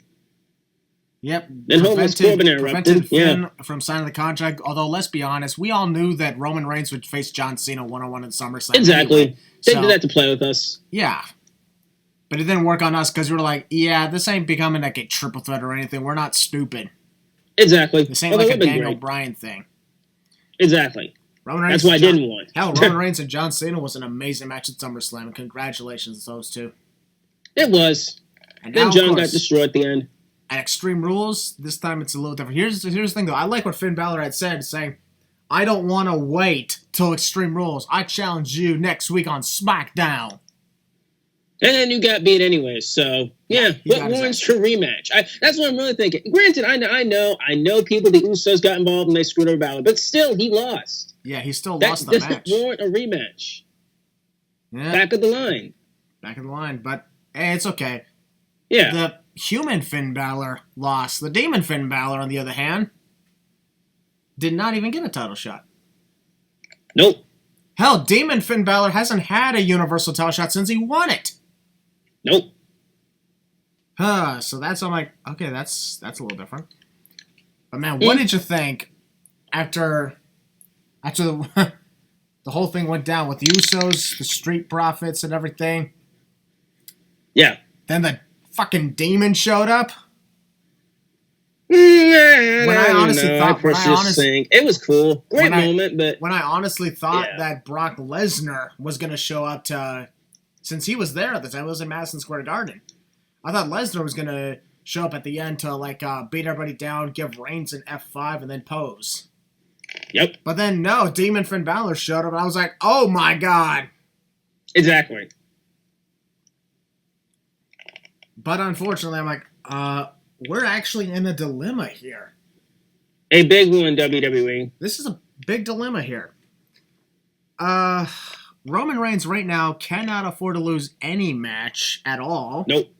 Meanwhile, the Demon has never lost on the main roster. This is like putting John Cena and The Undertaker in an I Quit match when the streak was still alive at WrestleMania. Could you actually did that? Bruh. Probably should have done that. Hell, put Reigns and Cena in an I Quit match. See who goes first. Dude, that would have been fantastic. Speaking of I Quit, maybe that could have been one of the stipulations for one of these matches. I don't know. Exactly. But, it's okay. So, yeah, we're in a big dilemma right here. Roman Reigns can't afford to lose, and the Demon has never lost. So, clearly, one of these two has got to go. Yep. This could have been solved. This was a regular match, but everybody's like, nope, we got to make Extreme Rules. Yep. Because, then again, no contest would probably piss off the audience watching. Again, so, yeah. We did bring up a potential no contest, but that was for Liv Morgan and Carmella, and we bring up a good point about it. but Just say it. We all know what you're gonna say. Just say it. I won't kill you. I'm actually concerned here because you should be. Yeah, I'm concerned. You're concerned. I'm concerned. Yeah. I'm concerned. Okay, here's the thing, folks. For those of you who do not know, this is actually a legit true story. Willie and I have been going back and forth. We clashed with each other back and forth on public Twitter about this. Yes, we have, like, very friendly Twitter banter. We have legit been going back and forth about this whole thing. Yeah. Willie, let's actually continue that right here, shall we? Sure, why not? I can understand this right here. Right now, Roman Reigns has to win this match against Demon Finn because of his thing with Brock Lesnar going on. Because Brock Lesnar said, I want my shot at Roman Reigns to take the Universal title. Because clearly that means he doesn't just want Roman Reigns. He wants the Universal title. He wants them both. He doesn't just want one or the other. That's why I'm like, it wouldn't make any sense right now, storyline-wise, for Roman Reigns to drop it to Finn Balor when this bombshell suddenly happened. And then later on, it was announced about Crown Jewel. Now, Reigns is facing Lesnar, regardless of if he's champion or not. But let's be perfectly honest. It's in Saudi Arabia. These are the two of the top guys. And the storyline calls for the title. Yep. Why the hell would Roman drop it to Finn? And this brings up the other question I did not ask on Twitter, which was... Go for it. If the Demon wins, what the hell do you do with him? There's literally... That is actually a very good question. Yeah, there's no storyline direction if Finn Balor wins the Universal title. Actually, Christian, there is. There's more story to be told with Balor with the championship. Granted, there are actually more opponents for Balor to face. There's Edge, Rollins, potential match with John Cena next year. Edge and Seth Rollins are currently busy. What's up? Edge and Seth Rollins currently busy with each other. Well, yeah, that's true, but Edge is off with, neck problems. Storyline-wise, people, I think. I think on Crown Jewel, they're facing off one more time. I can see it possibility. I don't waste that in Saudi Arabia. They don't deserve that, but whatever. They could do it. Guarantee they will. I'd say the fans in Saudi deserve it. Yeah, true. It's been a while since their last pay-per-view, so, give them some. They deserve it. Plus, Edge has never been in Saudi Arabia, I don't think, so why not? Yeah. So, Edge is a major name. Yeah. And plus, the reason I'm saying Balor should win, and there's possibly he could win, Lesnar could show. Now, with this being Extreme Rules, what I see WWE doing is actually have so many, it's going to be a screwy finish again, knowing this company. And they're going to have Reigns win by pretty much, now, shout out to my boy Leo the Phenom. He came up with this idea that, Reigns is going to win because he's going to stack the steel steps on the Demon, and Balor's going to get a loss without technically Reigns putting a hand on him and pinning him. But he's going to get pinned regardless. Now, this is my thing. Actually, wait, that could work, actually. Loses because you're literally trapped. Exactly. It's going to be a screwy finish. It's still going to be a screwy finish because I guarantee the Usos are going to get involved. Dude, this ain't going to be like, it's going to be like regular one-on-ones. Extreme Rules. It's going to be shenanigans. I see Lesnar showing up during this match. Now, if Lesnar does not show up on this match, he's probably showing up during SmackDown this week. But if he doesn't show up on SmackDown, I highly think he's showing up at Extreme Rules. Now, what does he do at Extreme Rules? Who does he screw over? Does he screw over Roman Reigns or does he screw over Balor? And he's like, you know what? I'm just going to screw over. Or is he like, I'm going to screw you both over? No contest. Lesnar, I think, is showing up during this match. Now, what does he do? I don't know. My thing is, I think he'd cost Roman the championship. Granted, he'd be helping the Demon. And let's be honest, the Demon does not need help winning whatsoever, which is my problem. And WWE should not have brought back the Demon at all for the storyline. It should have been waited. Actually, let me bring this up. Balor shouldn't be challenged for the freaking championship for two reasons. One, he just got back. And two, didn't he tease a match with Shinsuke Nakamura on Twitter? And Nakamura has nobody? Cool. Why didn't you tease that? Well, technically, Nakamura's got Cruz right now. Yeah, true. Actually, this actually does bring up a good point. In a way, I think I can see where you're coming at. What if Apollo wins back the Intercontinental title, Finn Balor wins the Universal title, Balor Nakamura for the title? Maybe. I mean, I don't know. It's just, I'm also thinking about Reigns, too. The guy's on a freaking run with his life right now. Why would you screw that up? Yeah, that's the other thing. That's why this whole thing is, it's insanely controversial, even before the match happens, because you got two wrestlers right now who's the current gimmicks. They can't lose. No. That's why the no contest thing, in a way, understandable. Is nobody wins, nobody loses. Protects them both from wins or losses, but at the same time, This is a dominatrix streak of Brock Lesnar, and the last time he did that was Hell in a Cell 2018, causing that cell match to go into a no contest, and that pissed everybody off. Well, you might have to piss people off because you are not having the Demon come back after 2 years of being gone and lose. That's stupidity in WWE's case, and knowing WWE. And I'm glad Christian understands. There are many people out there who understand where I'm coming from. And at the same time, you can't have Roman Reigns lose either. Don't matter if it's to the Demon, because for one thing, it's not believable that he would lose to someone so tiny and covered in pain. And for the other, here's the thing: after Roman Reigns beat the likes of Edge, Daniel Bryan, John Cena, Kevin Owens, even beat Drew McIntyre, Bray Wyatt, Braun Strowman, the list goes on and on over the last year. Why the hell would he lose to Finn Balor? No disrespect to Balor, but he's not on the same level as a lot of those other guys. It's like how can he's up there in my opinion. That's just my fanboys and play with me. I think he's got the skills and that kind of stuff. I know people don't like him all because he's tiny and he's small, which is understandable. The small guys don't really cater to everybody out there. It's the big guys' world. But and more recently, Reigns just beat Bobby Lashley and Big E. Granted, he pinned Big E and he pinned Bobby Lashley. Which, by the way, give it to me, WWE, please. Again, I'm begging you. Yeah, because that would be great. Really hope that we'd have Bobby Lashley get drafted to SmackDown, and then after the yes, that's why I even said this. What if Reigns goes through Balor, goes through Brock Lesnar, and then actually goes through Big E at Survivor Series, and then there's the December event, Bobby Lashley. I wouldn't mind it. Something new. Well, character-wise, it's new. We could see great matches and great feuds from all of them. And so for real. I got all my bases covered, to be honest with you, with this match. I mean, it's gonna be long. It's gonna be a long match. I'm just so torn about what's gonna happen. I don't know. Like, I don't want Balor to lose. I don't want the Demon. I would not. Here's the thing. I'm gonna say it again. I would not mind if Balor lost whatsoever. But this is the Demon. If this was regular Balor, I'd be like, okay, that's easy. Reigns is going over. And once again, WWE, are you hearing me? Balor lost in the first encounter. Yeah, that's what I'm like. Why are you getting a shot? This whole thing is really stressful. And they brought, you know dang why they brought back the Demon, bro? I'll tell you exactly why. Because they wanted to sell the pay-per-view. It's like, nope, we got nothing to sell it. Let's bring back the Demon. Even though apparently in real life, Balor didn't want the Demon brought back for a while. Because they thought, they wouldn't have anything in place for it. Now, if that's the case, then I'm sure he's not happy if they brought it back for him to lose. I hope they have something in plan for this. I do have. They better. And I also brought in another theory about this that could actually benefit Finn Balor from losing as the Demon. What do you got? Go for it. Like I mentioned before, what if the Demon is actually holding back the true full potential of Finn Balor, the Prince? Because the alter ego of the Demon is like, here's an alter ego, like, example, my character Huntrabane on my YouTube channel is something that is a dark side of yourself that you can have dominate, but at the same time, it's really holding you back from your own potential because it's doing all the work for you. Yep. So that's why I'm like, what if Roman Reigns kills the Demon, wins by submission, by strangling the living hell out of the Demon with the guillotine at the end, to the point where the Demon no longer breathes inside Finn Balor. But doing it, Roman thinks that somewhat that just sits very uncomfortable with me. Not the choking part. It's just like Balor, taking the loss as the Demon. I don't know.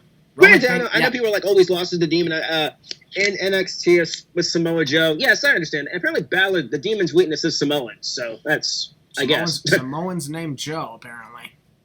Yeah, for real. That's not even a joke. Like, he's losing to Samoans, both named Joe. And here's Joe's real name is not Joe. Roman Reigns beats the Demon, and at first he thinks, I just crushed the last part of Finn Balor, but by destroying the Demon, he's unknowingly set the Prince free, and then the Finn Balor's full potential, no longer being like what the hell is the word? Like, motivated by the Demon. Exactly. Arrives, and that's the Finn Balor that dominated throughout NXT from 2019 to 2021.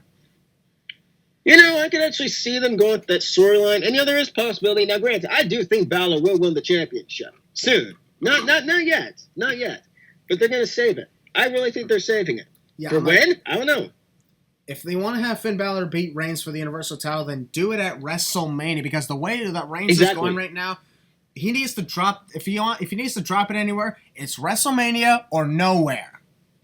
Exactly. So that's why I'm like, yeah, he should be Universal Champion heading into WrestleMania 38, and whoever his opponent is a guy who can definitely get it done. Example, Drew McIntyre. That's the one I really want to see. Before Balor and Brock Lesnar got involved. So. And I'll even say it, potentially Finn Balor, but it's the Prince Finn Balor. No demon, nothing. Just Prince Finn Balor. They should just scrap the demon in general, in my opinion. Like, I love the demon, do not get me wrong, but it wasn't. He didn't need NXT against Cross. Nope. So why isn't he against Raw? That's what I'm saying. Like, he doesn't need against Cross. Why did he need? He took Cross to the freaking limit, for God's sakes. He doesn't need it against, Roman Reigns. And I get it. I know this is a more different Roman Reigns. I understand. But keep in mind, people, this is the same guy y'all booed all those years ago. This is the same guy that you guys booed when he beat The Undertaker at WrestleMania. Everyone's just changing kind of up their tune a little bit because he's a different character now. And I understand that, but it's great to see. But keep in mind, this is still the same Roman Reigns. And this is still the same. This kind of the same Finn Balor. This was Smiley Finn. For God's sakes, they brought him to the main roster. They reintroduced him in the main roster as Smiley Finn. But in that promo he had against John Cena, which, by the way, has not happened, WWE, for obvious reasons. That could happen. He said, hey, Balor versus John Cena could have a WrestleMania. How cool would that be? I want that. I would not mind that. That's a WrestleMania match. And Balor retires Cena. Okay, that would not happen, but still. But here's the thing. If you want to have WrestleMania at the AT&T Stadium, biggest stadium, once again with 100,000 people, try and sell it a lot better than 32 did. No disrespect. It was my first Mania, and I love being there. It just wasn't as good as the others. But reckon the attendance record too there next year. Guarantee it. They're continuing the 2-night thing at WrestleMania, which is a great decision. So which, by the way, WWE, please do the 4 Horsemen and 4 Horsewomen match. Fatal 4-way, please. Yeah, I'm just saying, honestly, that could work out because 2 nights of WrestleMania gives you more opportunities to sell. Exactly. And you got, the mega stars out there. You could do a Balor and Reigns. You could do a Balor and John Cena. You could do a Reigns and McIntyre. Whatever you decide. And keep in mind, Drew McIntyre has not had his moment yet in front of the fans. That's why I'm saying Drew McIntyre, in my opinion, should be the one to beat Roman Reigns. He doesn't have to win the Royal Rumble. Save that for whoever wins on the Raw side. But have Drew McIntyre beat think Roman about this, Reigns. Christian. Think about this, Christian. People brought this up to me on Twitter. They were thinking, how about Balor loses this match, gets drafted to Raw, Balor goes up against a rival with Big E that leads into a match at WrestleMania next year, and Balor becomes WWE champion. That's also a possibility. That's a possibility. Who says Balor doesn't need to be the Universal Champion? He could be WWE Champion, too. Yeah. He could be drafted. There's a lot of crazy things that could happen between now and then. But, exactly. But once again, it was a big mistake to bring in the Demon to face Roman Reigns at Extreme Rules. Yes, WWE, are you hearing him correctly? It was a mistake, and you know it, and you did it for marketing purposes. Regular human Finn Balor can afford to lose. And he'd be exactly. fine. Demon Finn, this is a whole different story. Like, you don't need... And I once again, I'm going to go on again. One more time. I know the Demon lost in NXT. And yes, I know that it's granted he is going to lose regardless on the main roster to whoever it was. He was bound to lose. And keep in mind, the last time we saw the Demon technically was in Saudi Arabia against Andrade, where his paint wore off. And, yeah. It was extremely hot that night. Yeah. Did you see they had so many air conditioners at ringside? Oh, yeah, for real. That's pretty cool. And not to mention, they brought in the Demon because it was requested by the Prince. The Saudi Prince. Yeah. Not Finn Balor. It was requested by the because Prince. It wouldn't make sense for Finn Balor to defend the Intercontinental title as the Demon against Andrade. Sure, he won the title as the Demon at WrestleMania from Bobby Lashley, but that feud at the time warranted it. Exactly. They brought it, just like Christian said with the Andrade match, they brought in the Demon because of the Prince of Saudi Arabia, but they also brought it because... mainly that reason. That's pretty much why they brought it in. This situation does not warrant the Demon. I would have had Finn Balor go in here beaten up, broken up, and all kind of stuff. Even told the freaking story of the Demon finally. Well, a different story. And to be honest, this story was just weird. I mean, he was a part of a railroad thing. And the Demon's apparently a part of him or whatever. It's so stupid. Like, it's cool and all. I don't mind it, but just after what you did with him at NXT and you brought him back and you did this, like. It feels like you're going backwards, and you're stuck between a rock and a hard place. You're stuck in a rock and a hard place with this situation. Hey, nobody can lose. They should take inspiration from the new NXT and actually build up new things. Exactly. But you're not doing that. You're forcing all this in because, like, well, we gotta sell it. We have Roman beat the Demon. That way, Roman can say, "Well, I beat a demon, so I can definitely beat you, Lesnar." He's gonna beat Brock Lesnar, and then he's gonna beat everyone heading into WrestleMania next year, and then he loses. Now people are like, "Oh, but he's going against The Rock. He's going against The Rock next year." You do realize plans can change, and I don't believe The Rock is coming in anyways. Yeah, I think Rock's gonna do WrestleMania 39 in Hollywood, not the one in Texas. That's what I'm thinking too. But at the same time, exactly, that's a match. Here's what I'm thinking: Roman drops the title at WrestleMania because of The Rock. The following night, just like a la Rock John Cena, they begin the year-long hype. I like that idea, dude. The Tribal Chief versus the People's Champ. And Rock said if he would ever wrestle, it would only be against Roman Reigns, and that would be his last one regardless of what happens. Yep. So let's do it. You do The Rock and Reigns, and that'll be it. Roman retires The Rock, literally, and that's it. And The Rock goes away and back to Hollywood. Not because it was WWE's choice, because it was Rock's choice. So if you want to blame Rock, do that. Exactly. You can blame The Rock. He's the one who wants to retire against Roman. Okay. So do it. So, I'd probably say, of course, that... Go for it. This whole thing with the whole thing with Roman Reigns, I think Roman Reigns will beat Lesnar at Crown Jewel. We'll talk more about that later next month. But I will say it's good because Paul Heyman's going to officially side with Roman. Yep. And he's going to side with the Beast. He's going to side with the Tribal Chief. And he'll cost Lesnar. Yeah. So... Hey, folks, we could still have Lashley versus Lesnar going down the line one day. Oh, we can. Doesn't have to be a title match or anything. Exactly. Plus, with Lashley going over to SmackDown, which is my prediction anyways, you could still do that match. You could do that match at WrestleMania. Think about it. Imagine that. Think about that match. Yeah. Roman Reigns, Drew McIntyre, Bobby Lashley, Brock Lesnar, John Cena, Finn Balor. Imagine those matches. And then WrestleMania right there. And the four horsewomen fatal four-way. Bookmark this video, ladies and gentlemen. This all happens next year because we called it first. Well, actually, we cannot do the fatal four horsewomen because Bayley will not be back in time. That's right. Never mind. Drop the four horsewomen thing. Yeah, I would say the other way, but we've already had a Becky Charlotte Sasha match at WrestleMania in AT&T Stadium. Exactly, and we don't need to recreate that. Plus, the fan base is a lot more different nowadays, and God forbid. With the fan base of those three women. Oh, God. Yep. Hey, folks, it's all good, though, because, we're stuck in a hard place, but I will say Roman Reigns will retain against the Demon. I am going to go for...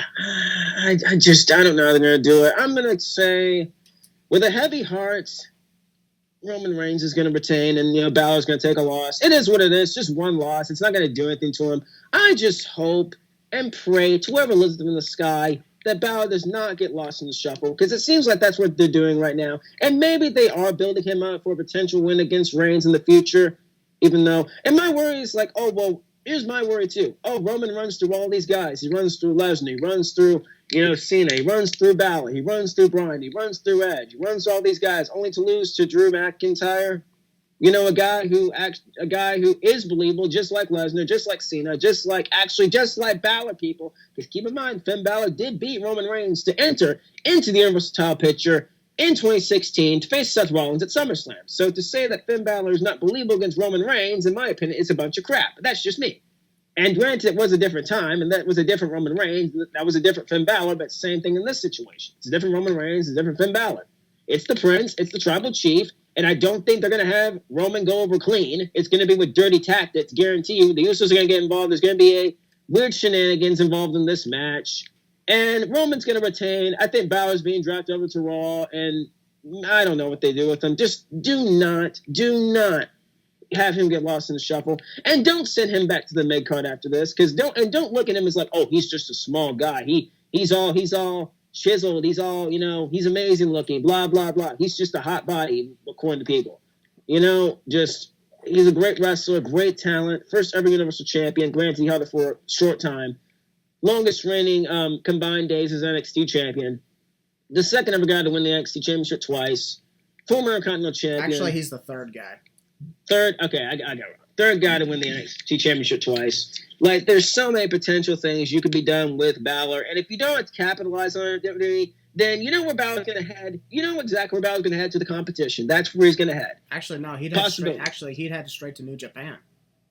Actually, yeah, he'd head right back to Japan to take his rightful claim once against Leah Bullock. Let's face it, I love Jay White, but you're not cutting for me. Anyways, but yeah, Balor, you need to start capitalizing, and I understand you have to pull the trigger quick, but you need to do something, or he's going to get lost in the shuffle. That's my thing right there. Is I'm worried that he's going to get lost in the shuffle. They're going to look at him as like I said, the small guy who can't get it done, and I still think that's how Vince sees him, as the small guy. And yeah, he's a small guy. Oh, really? Really? If he's just a small guy, look at the guys like CM Punk, Bryan Danielson, AJ Styles, for God's sakes. AJ Styles won WWE Championship in his first year, yet Finn Balor was looked at as like the small guy. And granted, I know AJ Styles had a better career than Finn Balor, outside WWE wise. But still, they're both very tiny guys. They're both like, they're the small guys. They can't do much. Really, they're great talents. Look at Johnny Gargano. It's just size, in my opinion, does not matter in wrestling. We're past the big guys stuff. Yes, they draw, but we're in the era of both can play at the game, the small guys and the big guys. I just want people to go home and look at and listen to this. I want people to look at this situation from both sides, Roman Reigns and Finn Balor. Yes, Reigns is great, his character's fantastic, but also look at what they're doing with Finn Balor. Now, for all we know, Balor could win. We don't freaking know, but I'm just saying, as a Finn Balor fan, they're gonna have him lose, and they're gonna have Roman win just to say to Brock Lesnar, I beat a demon, now I can beat you. Now I beat Lesnar, who else is there to challenge me? There's nobody. That's my whole thing. Really think about this whole conversation, ladies and gentlemen, because I'm a very, very worried Finn Balor fan right now. And, granted, my fave Becky Lynch is going to retain, but one of my faves is going to lose. So, a big fave. So, who knows what's going to happen? Yeah, I've had my... Here's the thing. I never looked at... I'll be honest. I'm a guy who never looked at Finn Balor as the top guy around in wrestling, so I'm another one of those that probably thinks the same thing. But I never once disregarded the actual talent that he has. You don't just be the first ever Universal Champion all because of nothing. And honestly, if it hadn't been for his injury, I think he would have held it for a while longer before Kevin Owens got it.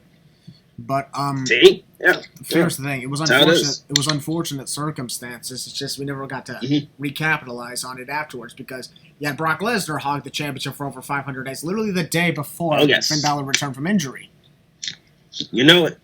Had the belt for over 500 days. Roman Reigns won it back, and then literally challenged Finn Balor for it. And I'll be honest, I liked it when he did that, and he won fair and square too. Exactly, and he was nice back then. That was really good. Both guys were nice. Finn Balor tried again to try and take on Brock Lesnar and failed miserably. Not necessarily. He freaking took him to his limit for about 9 minutes, but still. It's just the moment you get caught in that first suplex, you're done. Yeah, true, but still, it's gonna be one of those things where it's like we'll have to see what everybody has, And I've called this the changing of the guard, right? I want to say this right here. It's the changing of the guard in pro wrestling. They gave Big E the WWE Championship. Now granted, they gave the NXT Championship to Pete Dunne, which, by the way, get well Samoa Joe, because apparently he's injured and all that kind of stuff, or whatever's going on there. So get well Samoa Joe. And the change in the guard comes when they gave the NXT Cruiserweight the NXT Cruiserweight Championship to Roderick Strong. They gave they could potentially give the NXT Championship. They could here I won the NXT title. They could potentially give the Universal Championship to Finn Balor. And keep in mind, ladies and gentlemen, Finn Balor could go on a run. It doesn't have to be a long run.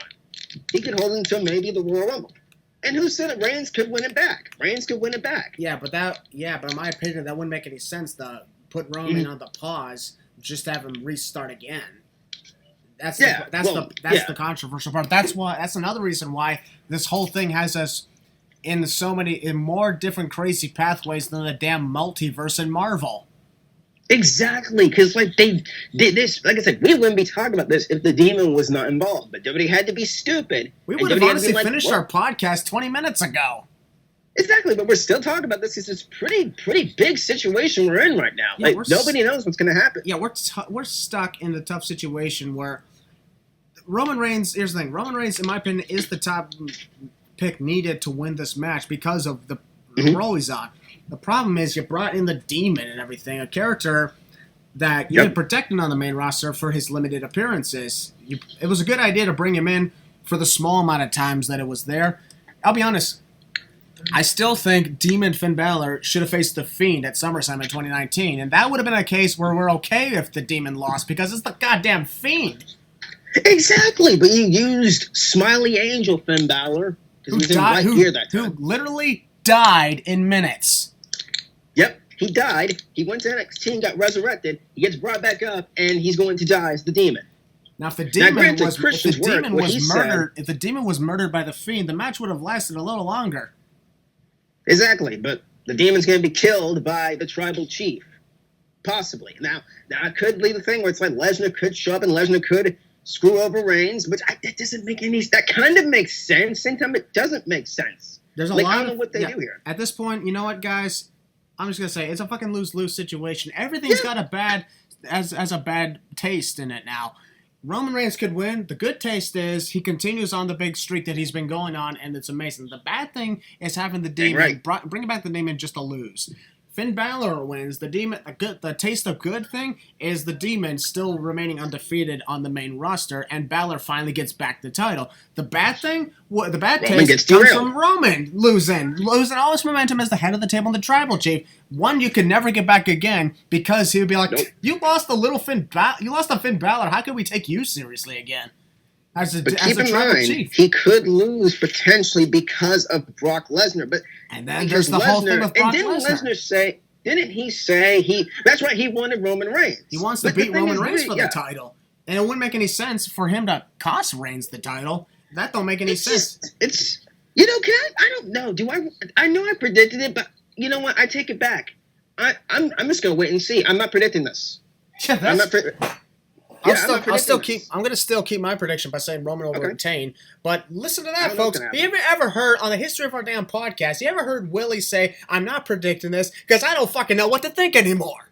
Yeah, that's legit. I'm not predicting this. He doesn't know what to think. And see what happens. Yeah, Willie doesn't know what to think about this anymore. And it's a damn shame because there's going to be no podcast next week because I'm going to be out on tour. But here's the thing. Mm-hmm. I may actually still talk about it myself, maybe on the reactions vlog. I don't know. And Willie will probably talk about it over on his channel. I will. So I'm going to do my reactions to the show, for God's sakes. You'll be seeing my reactions to the entire match. You'll see my reactions because I'm going to be in the arena, but I'm in a little torn myself. Mm-hmm. I'm still holding my prediction that I think Roman Reigns will win it. That's my prediction. Yep. But at the same time, I guarantee you might still see me thinking back and forth like, what the fuck are we doing here? Like, why is this happening? We're stuck. There's way too many pathways here. There's so many damn pathways. I can see Tobey Maguire over there and Andrew Garfield over there. Dude, for real. There's so much potential pathways about where WWE can go. Although, let's be perfectly honest, I cannot wait for that to happen. Dude, they better do the pointy meme in the movie. Because that's going to be great. Oh, my God. Yeah, it's going to be pizza time. I legit have nothing. I legit have nothing for this match. I mean, I'm just going to sit down. Whatever happens, and I'll just take it. I'll be like, okay, he lost. That's fine. Yeah, as long as you keep him relevant. Reigns lost. Okay, that's momentum down the crapper, but keep him relevant. Yeah, that's why everything in this situation has a bad taste. Like, everything's got a good taste mixtured with a bad taste, no matter how you put it. If it's a no contest, they both keep up their momentum. Demon's still undefeated. Reigns continues his momentum as the champion, but the problem is there's no winner, there's no loser, and everybody's like, well, what the fuck was the point of this? Yeah, like... There's your bad taste. If anything, WWE this should have been the Extreme Rules match for Lesnar and Reigns. Because it fits. Could you imagine those two in Extreme Rules match? Hello! Hell, Brock Lesnar's first match back in 2012 was a damn Extreme Rules match of John Cena. Exactly. Why couldn't have this been the Extreme? You could have done... Here's what you could have done. You could have taken Matt Balor, and you could have had him lose. You know, you could have him lose on SmackDown, which he did. And then you could have done the thing with Lesnar here. But I guess Brock is like, well, I don't want to travel. Yeah, Balor in the United States now. Balor did say, I want my title shot next week on SmackDown. It was at that moment. I'm like, oh, okay. We're going to have Reigns beat Finn Balor on SmackDown, which he did. And we're like, okay, that means Lesnar's going to be on SmackDown next week. We know what this means. I want my shot against Roman Reigns for the Universal title. But it was actually, here's the thing. It was before SmackDown went on the air. They announced it for Extreme Rules. And WWE was like, well, let's do Extreme Rules match. Let's do Balor and Reigns again. Let's spice it. Let's have the Demon be involved. And first off, it was Reigns versus Balor. We're like, wait, what? Again? Why? I get that he lost that without, because it was a controversy, but he still lost. And I'm like, why? And then all of a sudden, nope, the Demon's going to be involved. Let's put it in there. Wait, what? Why? I don't understand. Let's make an Extreme Rules match. Wait, what? Why? That's what I was thinking. Like, okay, there's no way that they're going to screw this up. Those three show up and kill both momentum. Hell, those three W words are continuously propping up every single time. Wait, what? Why? Exactly. It's like I was thinking. Why don't we call that? Why don't we call this match? Why don't we call this match the wait, what, why match? Pretty much. That's pretty much what it's going to be. Because there's no way out of this. Nobody wins. Nobody wins in this match. Nobody. The fans don't win. Roman doesn't win. Balor doesn't win. Well, one of them's going to win, but nobody wins. Lesnar's not going to win. Who's going to win? It's like, and WWE could do the screwy finish. That's not good either. And now someone was like, well, they can have Lesnar come in and screw both men over, which leads into a triple threat. No, I don't want that either. Yeah, I don't want Balor and Reigns between these two. And there's no killed. And there's no Money in the Bank to do this either. Big E already cashed in. So there's no Money in the Bank escape. You can't defeat the Demon, and you can't defeat Reigns. Brock Lesnar's there, but that causes a no contest. And this is why you should have saved it. And an Extreme Rules match ending in a no contest, it's like a Hell in a Cell match ending in a no contest. WWE's gonna do that. That's not a prediction. I just totally see them doing that. Just a no contest, and be like, there you go. Yeah, here's the thing. I'm not predicting anything. Hope to God I don't walk out of the Nationwide Arena saying, "What the fuck, man? I traveled 6.5 hours for this shit." Yeah. There is no escape from this battle. I'll be perfectly honest. There's only one positive thing that has no negative to it. You know what that is? What's that? The fucking entrances. That's it. Yep. Demon Finn Balor. Who's going to make the epic entrance. Tribal Chief, that's an epic entrance every time. Put them all together. That's a hell of an entrance for both competitors. Hell yeah, this is awesome. And then when you realize, uh-oh. Wait, one of them's got to go. Or none of them could go. Or double pinfall? What? No. What? No, that doesn't work either. Well, how about this? No, it doesn't work. How about this? No. Oh my God, this is not going to work. Christian, you know exactly what happened with this whole thing. They threw all their eggs in one basket. And they're like, you know what? We gotta get the views up. We gotta get the ratings up. And all that crap. Oh my God, you actually sounded like John Laurinaitis right there. Oh, for real. And I think that, they threw all their eggs in one basket and they're like, you know what? Let's bring back the Demon. And we're going to have Roman Reigns and the Demon. Instead of doing the Brock Lesnar thing right then and there. I don't know. I'm just going to wait and see. When whatever happens, happens. Yes, I love Finn Balor. Yes, I love Roman Reigns. Either way, and these two put on a good match anyways. It's just different characters. And I'm sure that if Balor wins, Reigns had no problem dropping it right back. Or Reigns had no problem gaining it right back from Finn Balor. Or you could, I don't know what you do. What do you do? Yeah, that's why I'm not predicting. That's why I'm not predicting. At the same time, it wouldn't make sense to halt Roman's momentum if he was always going to be the champion in the Mania anyway. Now, granted, people are saying that Finn Balor could win. Roman literally snaps and just kills Brock Lesnar in Saudi Arabia. Roman goes on a freaking tear, into WrestleMania against whoever. But another big problem with this is the whole thing with Roman Reigns and Big E. They've already said the Survivor Series match is happening.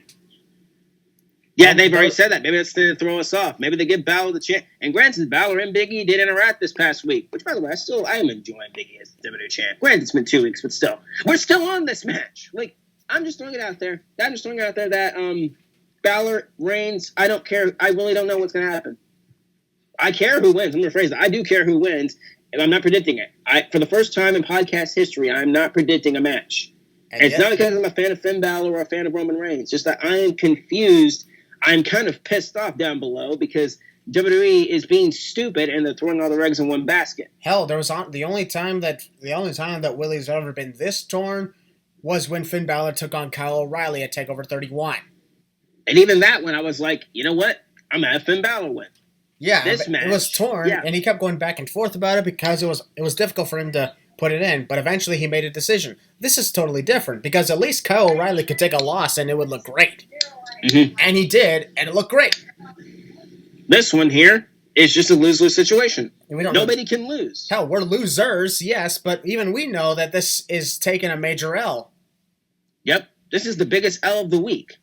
Yeah, who would have thought? But then again, we've been known to see a lot of crazy L's being taken over in WWE history. It's kind of been a thing.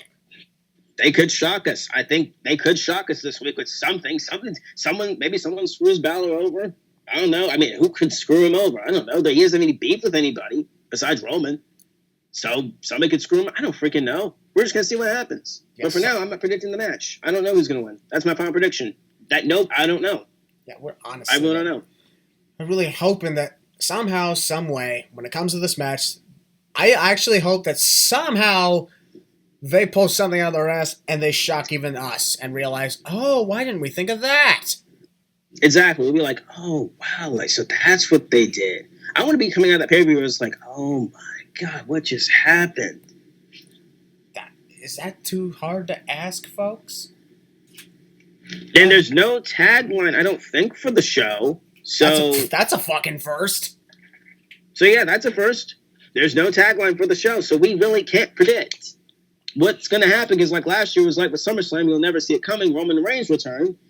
This time it's like, oh shit! I just not realized something. What? The show's called Extreme Rules. This is an Extreme Rules match. This whole thing is an extreme moment. I guess. In a kind of a bad way, but it's still extreme. Very. Son of a bitch! They fooled us. Good job, WWE. I'll give you that one. What the fuck? That's all I got. Okay, that's all I got. It's just a lose-lose situation. Nobody wins. Yeah, unfortunately, that's the bad part about it. I got nothing. That's what I'm just saying. I'm just going to sit back and watch. Yeah, we spoke. And will I be angry about losing? We spoke about this match for over 40 damn minutes. Oh, for real? I think we should end it. That's because we had a lot to talk about for this. Oh, yeah. I had a feeling we would. All right, folks. Plus, you're not getting a review from us anyway, so we got to give you all as much content as possible. All right, folks. That concludes our predictions for Extreme Rules, and I would say we're almost in the 2-hour mark, but we're not going to reach it because we're about to end the podcast. But I will say that we made a lot of great points for all these matches, and we love the shout-outs we gave to both NXT and even AEW for the things that they're doing. And which, by the way, hopefully AEW Grand Slam does well. Since we're recording this before the show, hopefully it does well, all right? Yep, by the time this releases, I'm pretty sure we'll say, yep, it was so good. Oh, yeah. And here's the thing. If other matches are added in before Friday, I just want to let you guys know, it's Wednesday, September 22nd, almost 5 o'clock in the afternoon Eastern Time, and we did not hear about them, so there's nothing we can do about it. Yeah, so if anything gets added, oh well. Not our problem. Yeah. Well, I had a good time talking about this, didn't you? I did too. Yep, we always do. For episode 84 of the Losers Lounge podcast, we've done a lot of great stuff. We haven't talked about a match that long since the Matt Hardy-Sammy Guevara incident at last year. Mm-hmm. That's because we had a shit ton to rant about. And this time there was no ranting. It was just confusion. And anxiousness. Confusion and a lot of disappointment because... We're disappointed in you, WWE. We've already talked about it. We're not going to go back into it. No, we're not. If y'all want to go back yourself and rewind up to the part we started about it, then go right ahead. Exactly. It's worth listening to a second time, I guess. Yes, sir. You know it. I guarantee we just hit all the points that people were hoping to hear. I hope we covered everything. Yeah. Well, we did. We covered all of Extreme Rules and more. Yes, we did. Next week, there won't be a podcast, folks, so we'll see you again in a few weeks to discuss and predict the events of Crown Jewel. And how that's going to work is we're actually going to record it a couple days before the show since it takes place Thursday, October 21st. The podcast will release Wednesday, October 20th. Yes, sir. So we'll record it on October 19th, Tuesday the 19th. We'll release it the following day, and then there's Crown Jewel on the 21st. Okay. All right, Heel Balor, you know what to do, ain't that right? You know, we're the losers. This is our lounge. Hope you guys enjoy Extreme Rules. We'll see you guys on the next one. Peace out, yo.